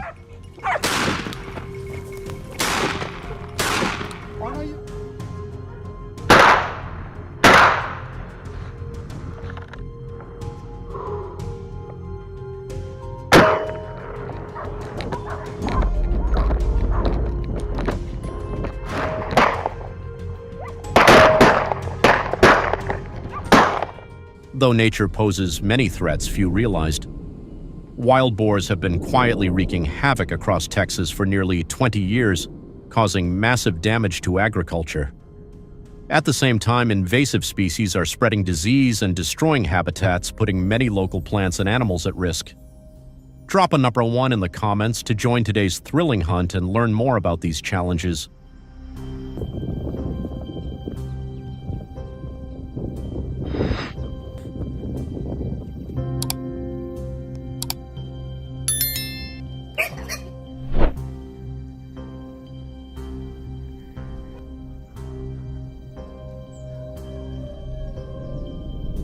Thanks to their fast reproduction and tough survival skills, wild boars have become one of the most dangerous invasive species in the U.S.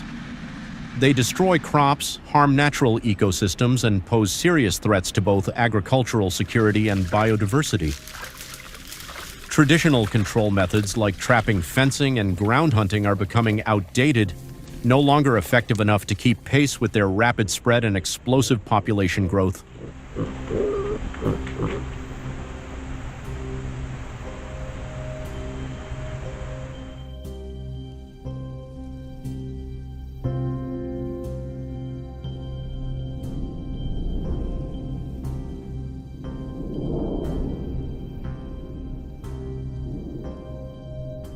In the last 20 years, wild boars have caused $335 million in damage across Texas, with that number rising 60% since 2024.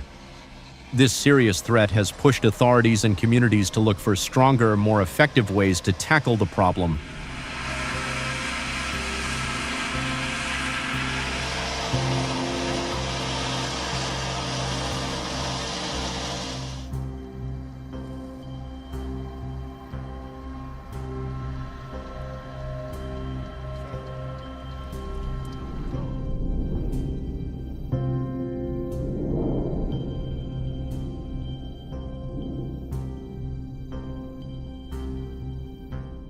Have you ever wondered what it's like to hunt wild boars from the air in Texas?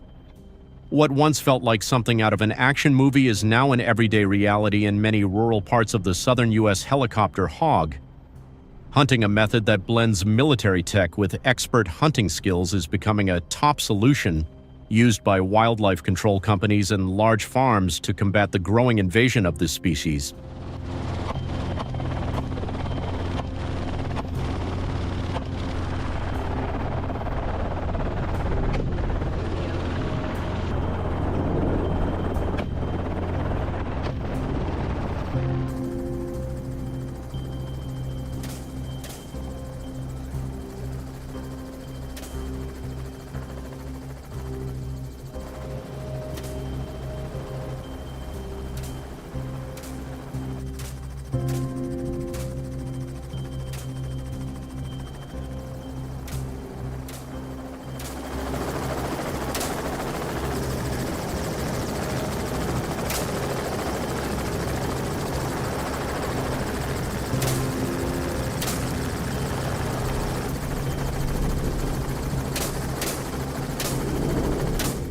Modern helicopters flown by skilled pilots skim close to the ground at speeds reaching 170 miles per hour.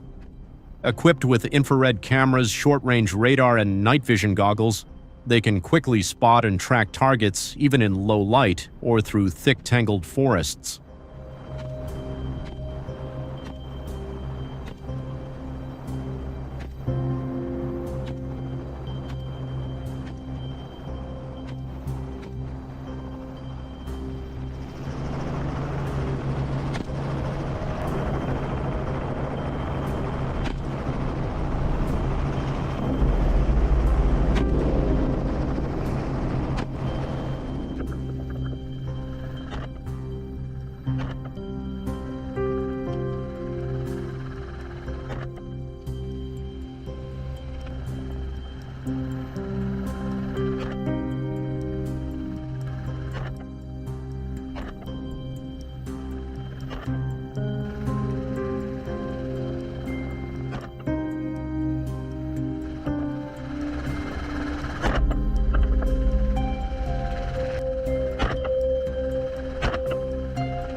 Helicopters don't just detect targets, they're also outfitted with advanced weapons, usually AR-15 or AR-10 semi-automatic rifles equipped with holographic sights that let hunters aim accurately from long distances. In just minutes, a helicopter can cover over 500,000 acres of farmland and dense forest, prime hiding and breeding spots for wild boars. A precise shot from above can quickly bring down an adult boar, helping to ease the pressure on affected lands.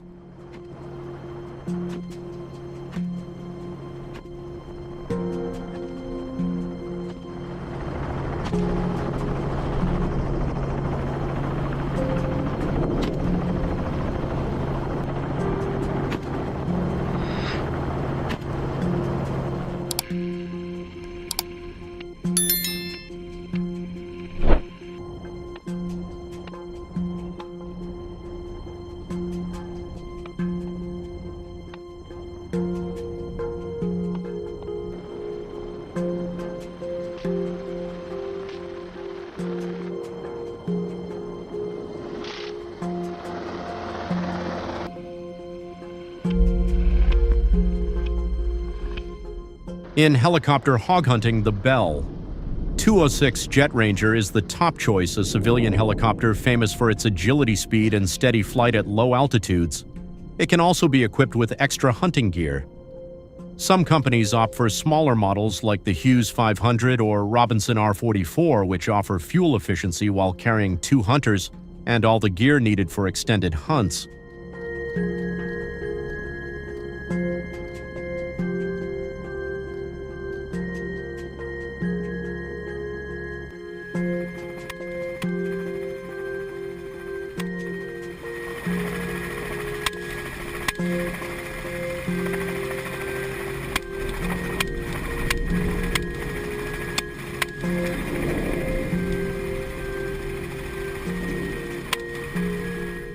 Helicopter hog hunting in Texas isn't cheap, but it's definitely an unforgettable adventure.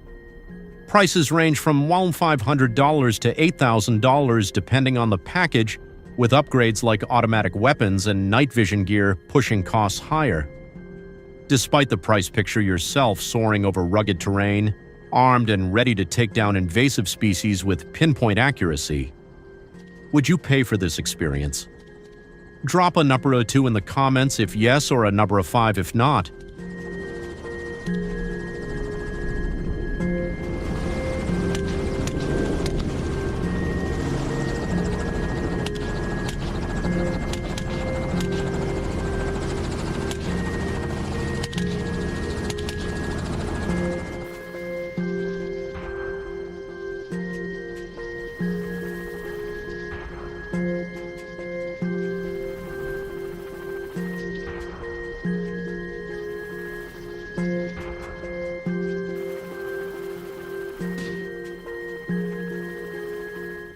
While helicopter hog hunting is permitted in Texas as a wildlife control method, it's not a free-for-all.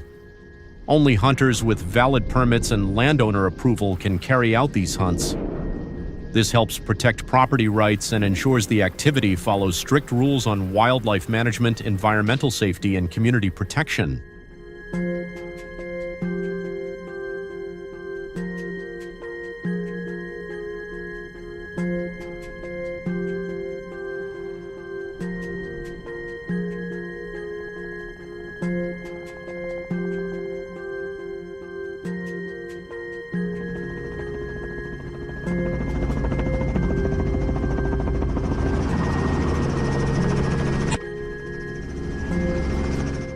Unlike sport hunting, helicopter hog hunting isn't about recreation or trophies. It's focused on quickly reducing populations to minimize agricultural damage and protect the environment. Hunters involved must act professionally and humanely, aiming for fast, clean kills to prevent unnecessary suffering. This demands skill-sharp focus and strong ethical responsibility. A missed shot not only causes needless harm to the animal, but also puts fellow hunters in the surrounding area at risk.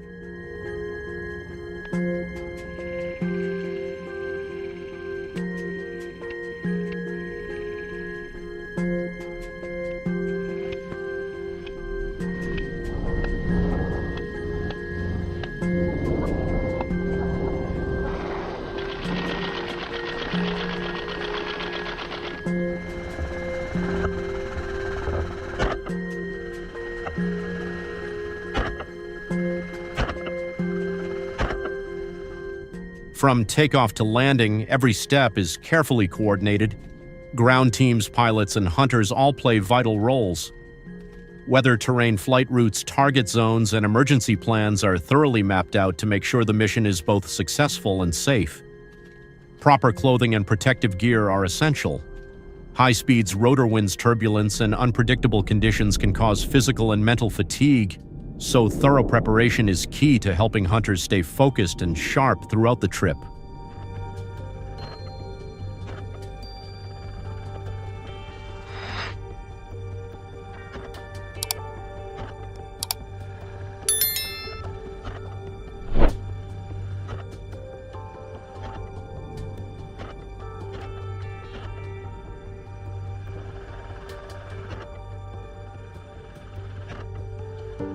You should wear full-coverage, durable clothing, high-top, non-slip boots, and gloves to protect yourself during the hunt.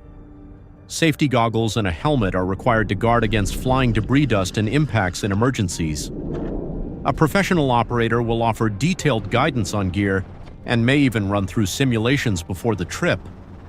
Be proactive, ask questions, and prepare carefully, because in aerial hunting, thorough preparation is key to staying safe and effective throughout the adventure.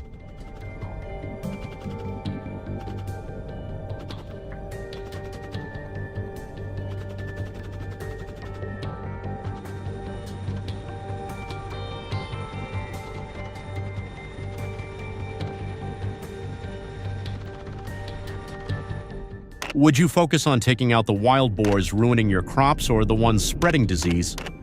This is just the start of a tough hunting season in 2025. We'll answer all your questions in part 2 of this episode, so be sure to leave them in the comments. Don't forget to like and subscribe to support our channel and stay updated on this hunting adventure.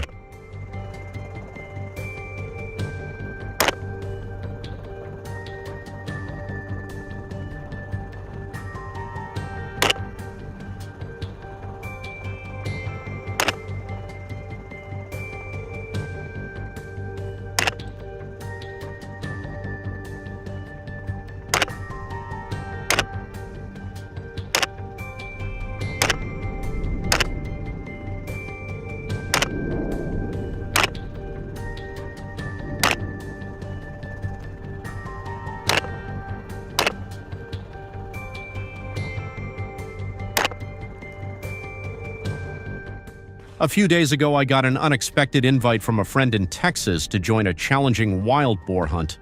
But this isn't your usual hunt. It's an annual event where the best sharpshooters come together to take down huge wild boars, the sworn enemies of crops and ranches. Drop a number 1 in the comments to join us on this exciting hunting adventure.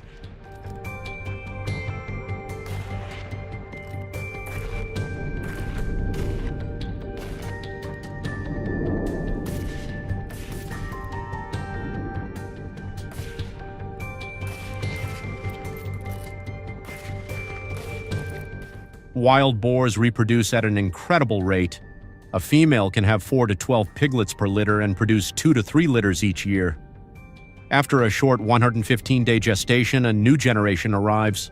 Even more concerning, within 6 to 8 months, these piglets mature and begin breeding themselves, creating a never-ending cycle.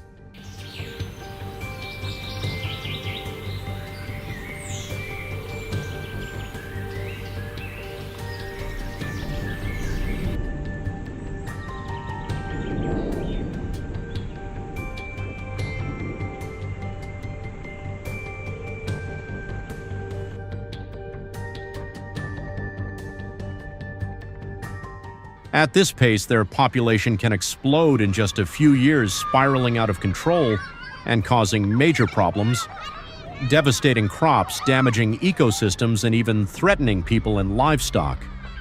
That's why annual hunting events are held to manage their numbers and prevent an unchecked population boom.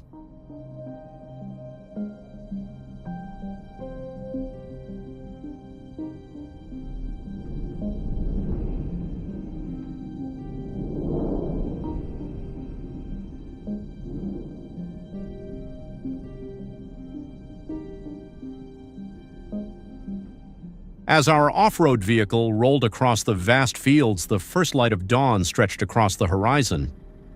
When we reached the hunting zone, the dogs caught the scent of wild boars and surged ahead. We raised our rifles ready to strike. Suddenly, a wild boar exploded out of the thick brush at incredible speed. Without hesitation, we fired. The shot connected, making the boar stagger before it collapsed. Startled by the gunfire, several other boars hidden nearby took off from their cover.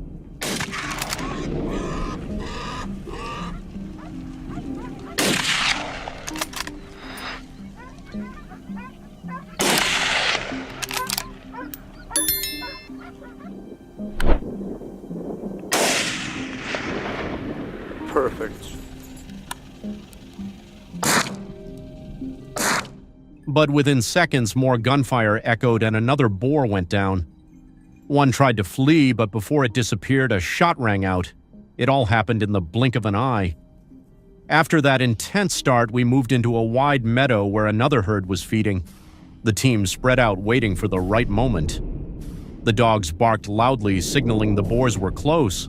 5 of them came into view. I took the first down with a single shot. The second tried to escape, but a bullet stopped it before it got far. The last 3 scattered in panic, but I quickly fired, dropping each one. In seconds, all 5 were taken down.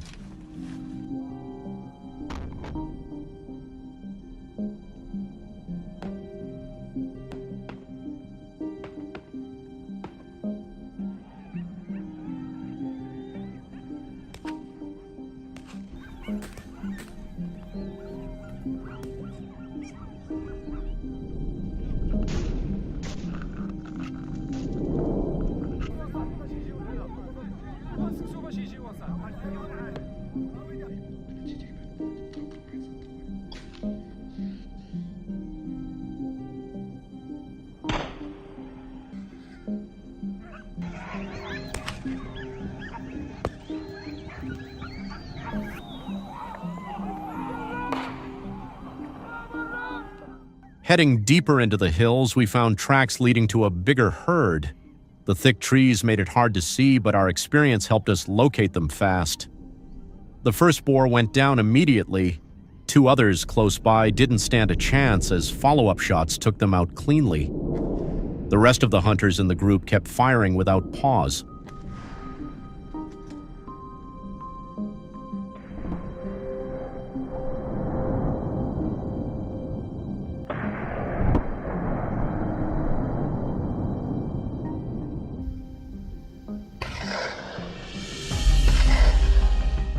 By the end of that encounter, 7 more boars had been taken down.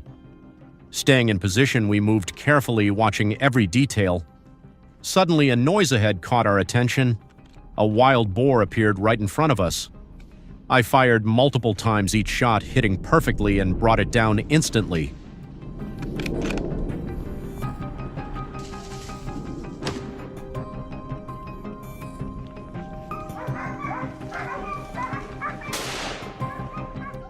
As the sun started to set, the hunt wasn't over yet.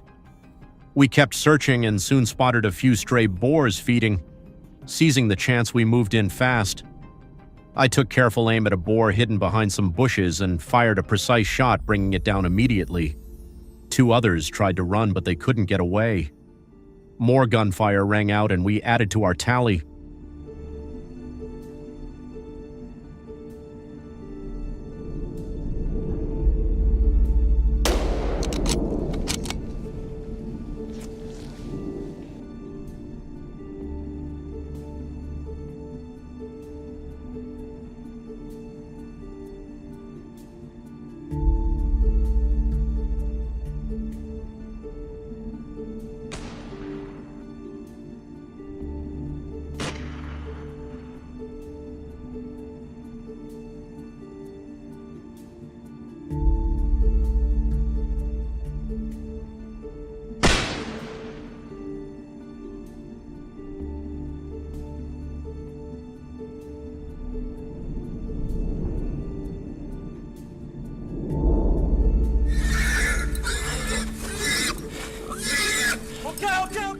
On a forested hill, we spotted more than a dozen boars hiding out. Without hesitation, we took our positions, weapons ready. In a coordinated attack, we unleashed a barrage of bullets. The chaos sent the boars scattering, but within seconds, over half the herd was down. Back at the rendezvous point, we tallied our haul: more than 30 wild boars taken down after a tense, demanding day of hunting. The hunt ended with a deep sense of satisfaction, though I know plenty more boars are still out there, making the next chase even more exciting.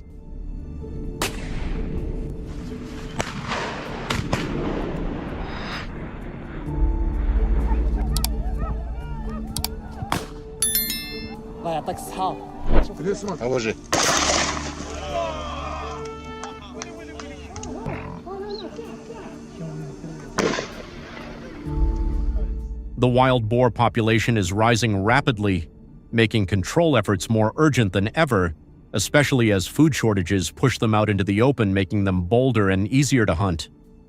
This is the prime time for wild boar hunting across Europe. Are you ready for the hunt? Drop a number 1 in the comments to get started.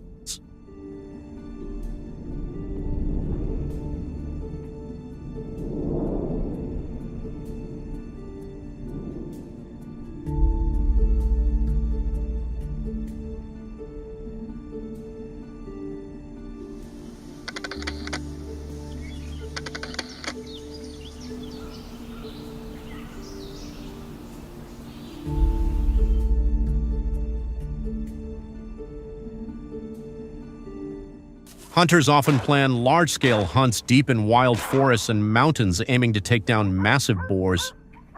This time we came face-to-face with a real monster bigger than any we'd ever taken down before. As usual, with weapons and gear ready, we set out immediately. The spot wasn't far, just a mountainous area close to home.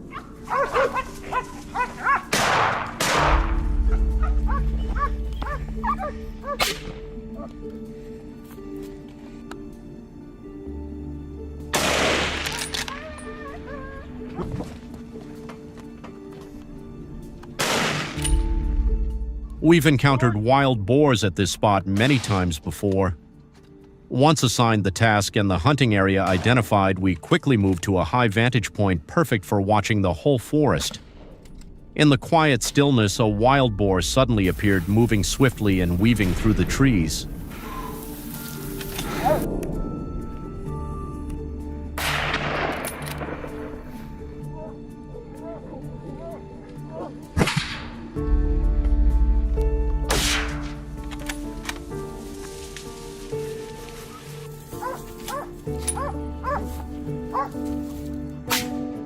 We fired immediately.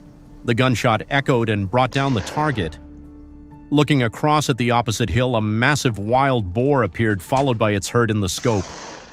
With no time to hesitate, we quickly raised our rifles, aimed at the herd, and fired. However, the dense forest with thick tree canopies gave them natural cover, making our first volley less effective than we hoped.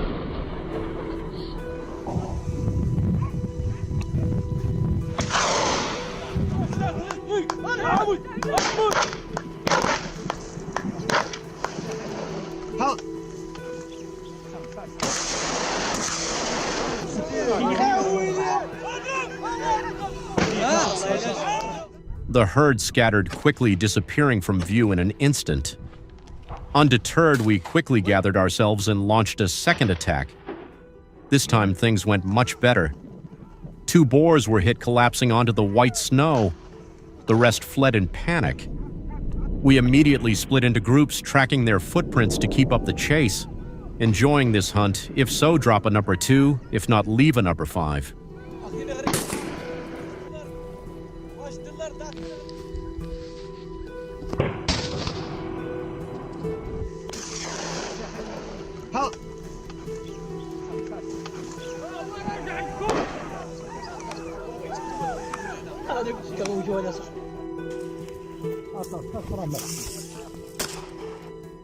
As we closed in on the boars, steady gunfire echoed through the forest. Finally, the wild boars were taken down, scattered across the area. Realizing that searching manually wasn't efficient, we decided to use drones and hunting dogs to boost our tracking abilities. Within minutes, the dogs' barks echoed through the woods, signaling they'd caught the scent of wild boars. We quickly hurried toward them.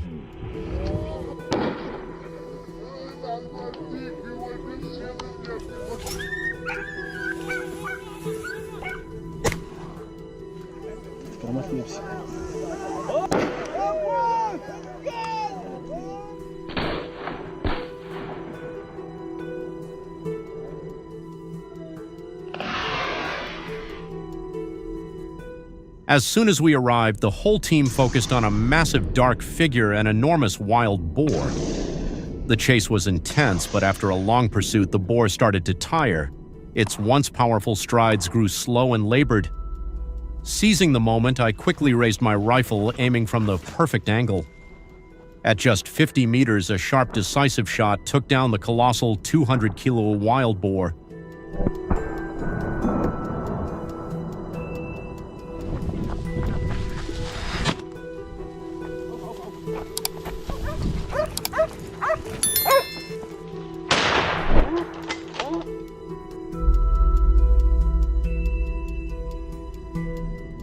While the team was still riding the high of victory, a sudden noise burst from the bushes ahead.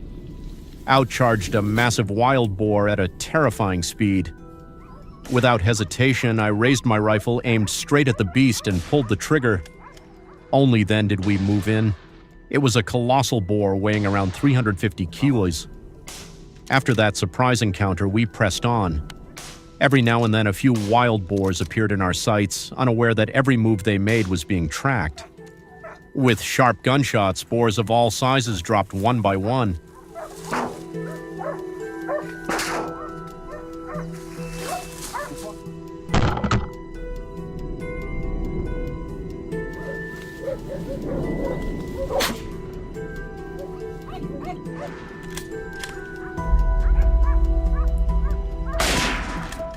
The next day, the hunt went on. Moving through the thick layer of leaves was tough. Every step felt heavy and slow, draining our energy. But our persistence paid off fast. Just beyond a cluster of trees, I suddenly spotted a large herd of wild boars. Without hesitation, I raised my rifle and fired repeatedly at the group. After a hail of bullets, several targets were downed. Çekiyorum.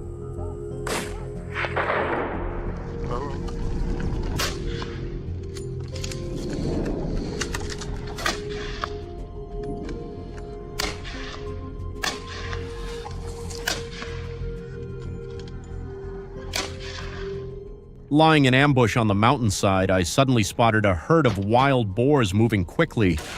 It seemed they sensed something was off. Staying calm and focused, I waited for the perfect shot. I fired repeatedly, taking down the large boars in front of me.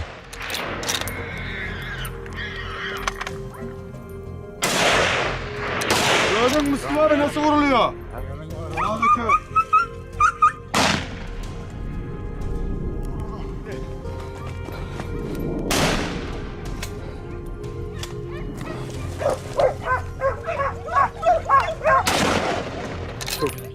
Worn out but thrilled, we ended the hunt feeling incredibly satisfied. This was definitely one of our most successful wild boar hunts yet. Did you enjoy today's adventure? Share your thoughts in the comments and don't forget to like, share, and subscribe for more exciting hunts.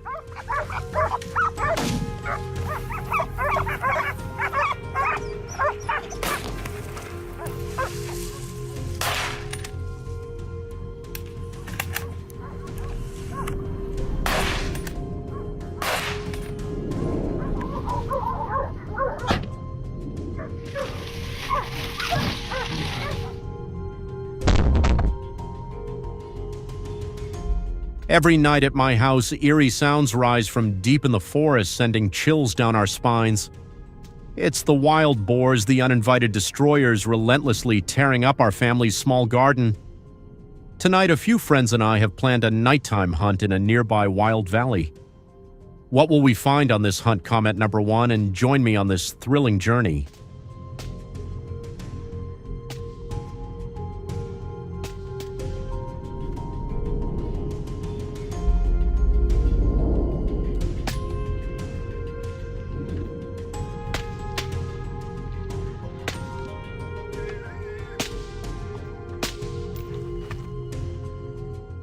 The heavy air hinted at an approaching storm, but it didn't break our determination.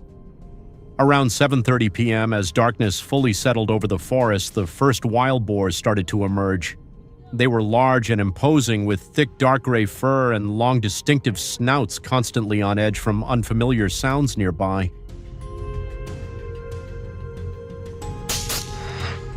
What you got, bud?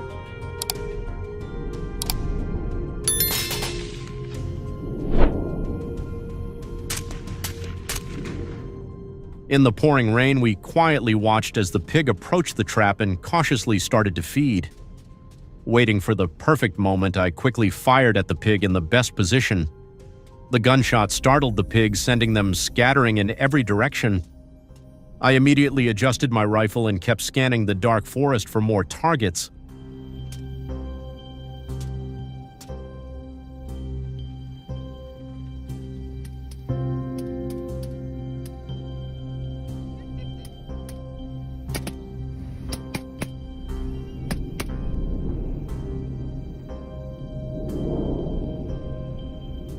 Then a boar slowly emerged from the bushes.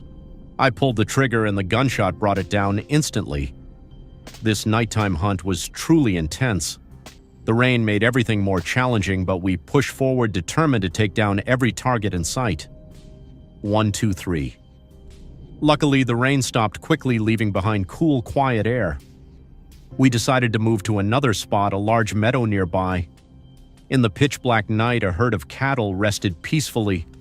But soon after, we noticed something surprising. Can you spot it? Not just one, but several massive wild boars standing among the cattle.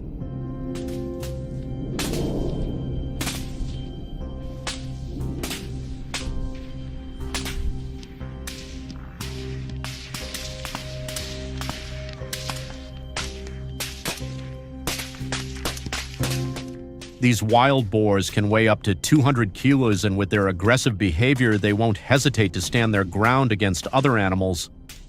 I aimed at the biggest boar, gripped my rifle firmly, and pulled the trigger, taking down one boar after another.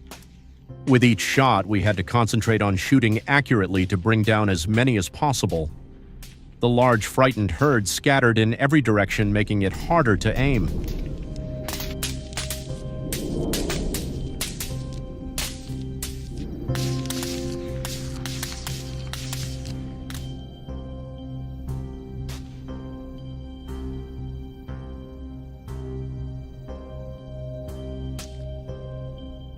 At the same time, we had to be careful not to accidentally shoot the cattle. When the hunt ended, the ground was covered with fallen pigs scattered all around. We quickly collected the trophies, lining them up to count. Even though we took down many, quite a few still got away, leaving us with some regret. But our mission wasn't over yet. Have you ever hunted wild boars at night?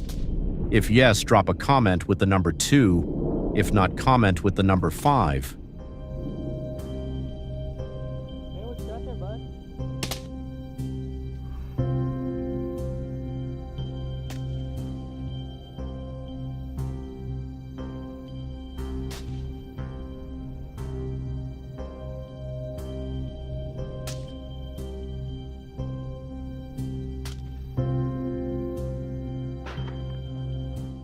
Determined to hunt bigger wild boars, we climbed onto the truck bed, scanning the distance for signs of prey.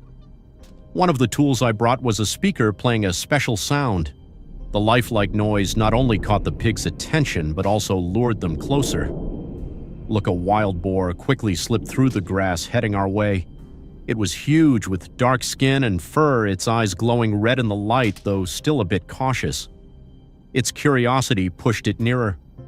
When it got within perfect range, I took the first shot, aiming right at its head.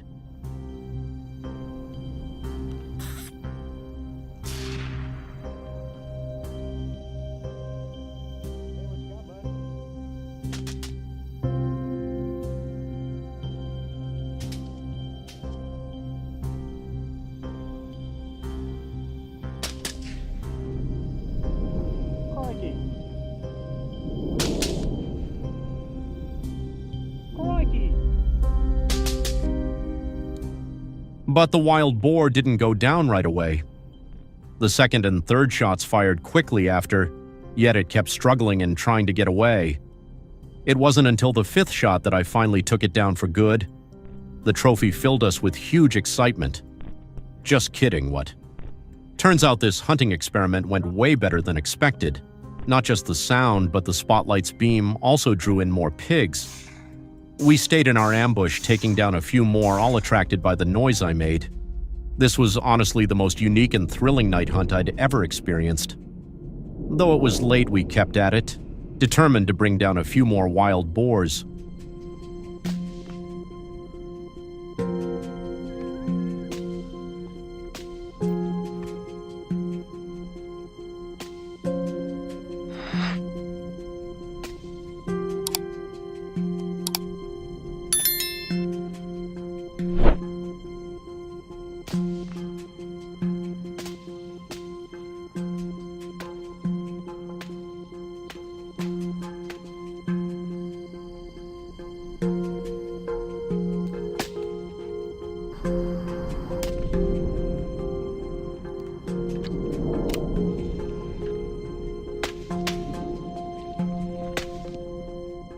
The massive dark shapes casually foraged across the field, unaware they'd walked right into our sights.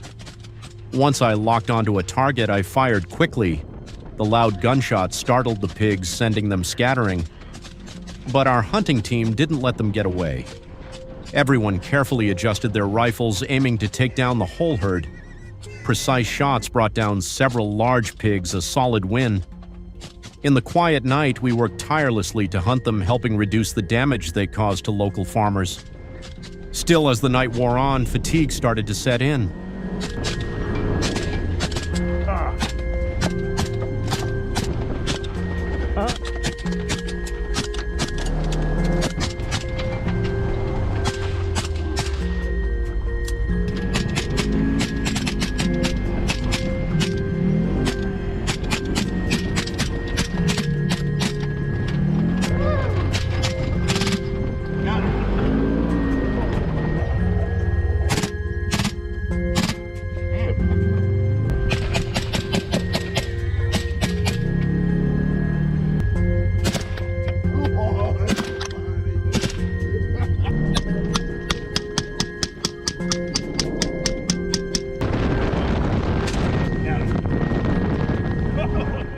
We knew it was time to wrap up the hunt. The gunfire gradually died down and the pigs were probably too spooked to come back. The night ended on a proud note filled with the satisfaction of a successful hunt. With the final shot, silence settled over the countryside once again. Despite all the challenges and hard work, our teamwork and persistence paid off. It was a wild, thrilling night to remember. Thanks for joining us. Don't forget to like the video and subscribe to the channel so you won't miss any of our upcoming hunting adventures. See you on the next journey.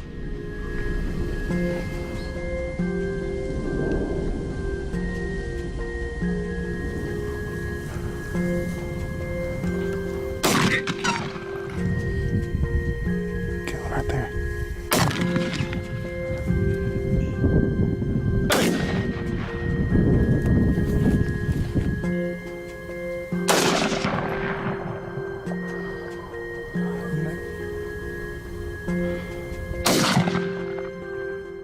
The situation in Mississippi is getting worse as wild boars repeatedly invade farmland, causing serious damage.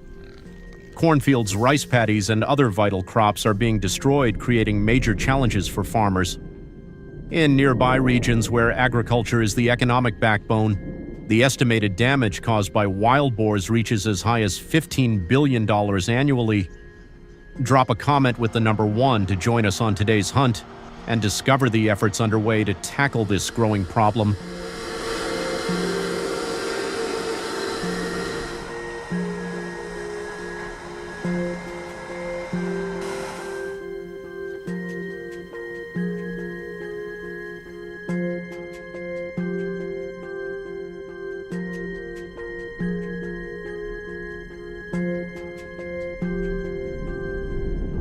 It's estimated that about 600,000 wild boars are wreaking havoc across both rural and urban areas. Local authorities are struggling to keep their numbers under control, mainly because these animals reproduce rapidly and adapt to a wide range of habitats from dense forests to farmlands and even city outskirts. Tackling this problem calls for more effective and sustainable strategies to reduce the damage caused by this invasive species.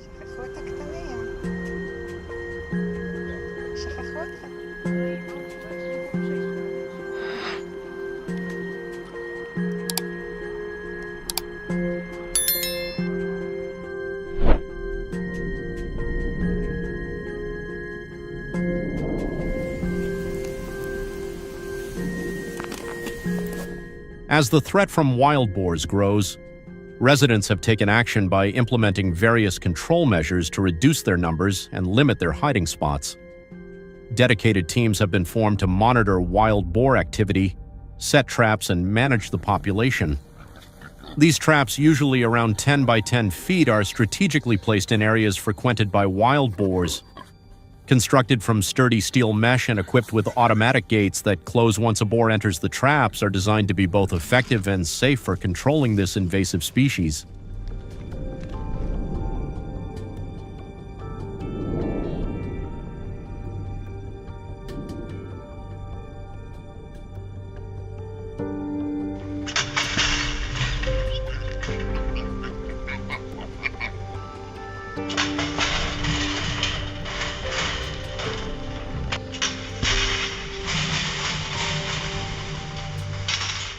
This approach enhances the safety of residents during the trapping and relocation efforts. With leg traps like these, hunters don't have to rely on bait to lure wild boars, as the traps are set in areas that boars regularly frequent. Only those with special permits are authorized to hunt wild boars. To secure a permit, hunters must complete a demanding training program that spans at least 6 months. Do you approve of this trapping method? If so, comment with the number 2. If not, use the number 5.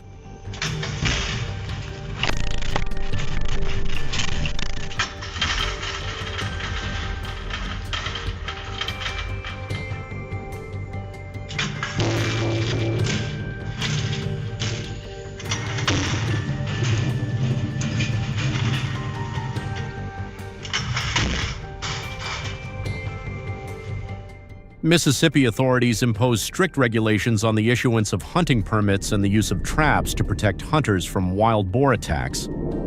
In numerous instances, wild boars have managed to escape traps because hunters neglected to check them after setting. If traps aren't firmly secured to the ground or the clamps aren't tight enough, boars can easily break free during their movements. The traps must be licensed and comply with the standards established by Mississippi authorities to ensure both effectiveness and adherence to safety guidelines.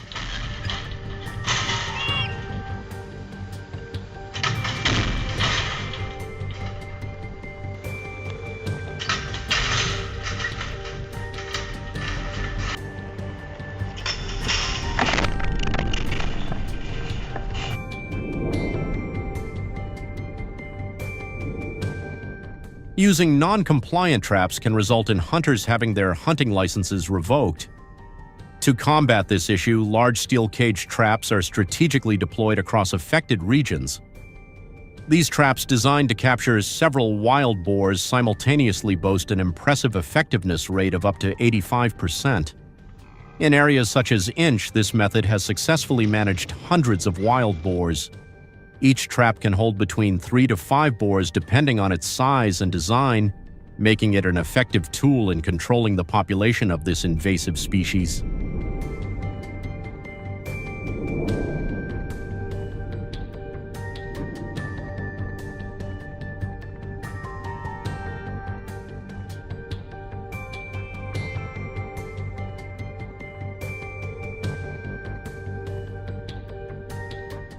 Hunters must inspect traps regularly, ideally within 12 to 24 hours, after setting them to maintain humane practices and ensure traps can be reused quickly.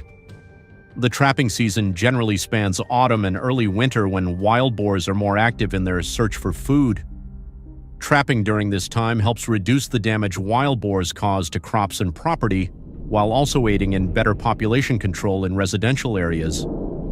This approach safeguards both the community and the surrounding environment.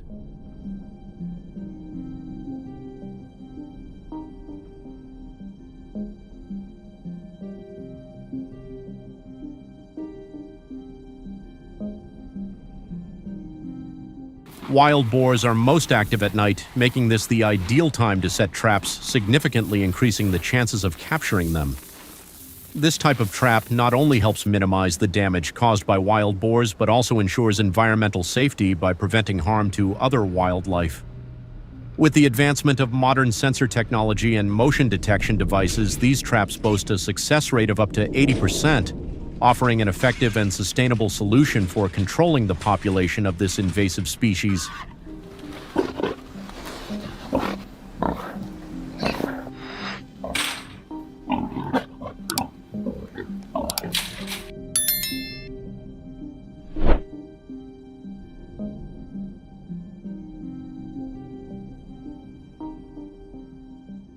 Using steel cage traps to manage wild boars in Mississippi offers several benefits compared to firearms.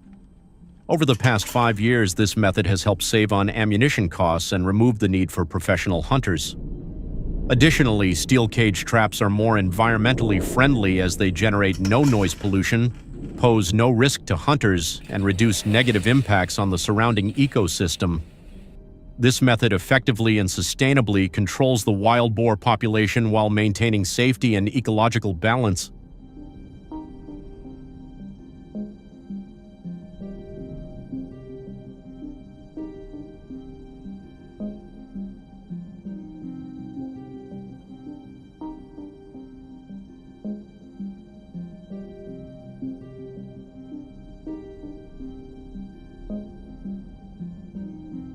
With an estimated 20,000 wild boars captured annually using the steel cage trap method, this approach has played a crucial role in reducing the damage caused by wild boars across the country. Hunters collect the captured boars at trap locations designated by local authorities. This process not only helps mitigate damage, but also provides valuable data for the government to refine management strategies. Additionally, Mississippi authorities organize community education programs each year to raise awareness about the dangers posed by wild boars and offer essential guidance on how to safely handle encounters with them.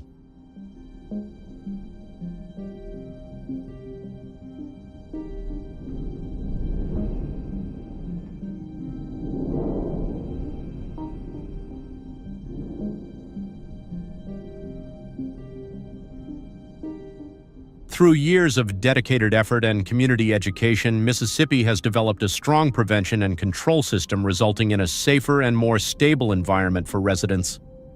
If you support the method, Mississippi residents used to hunt wild boars with traps, comment with the number 1. Don't forget to like and share the video to gain more benefits in your work. Stay tuned for the next video.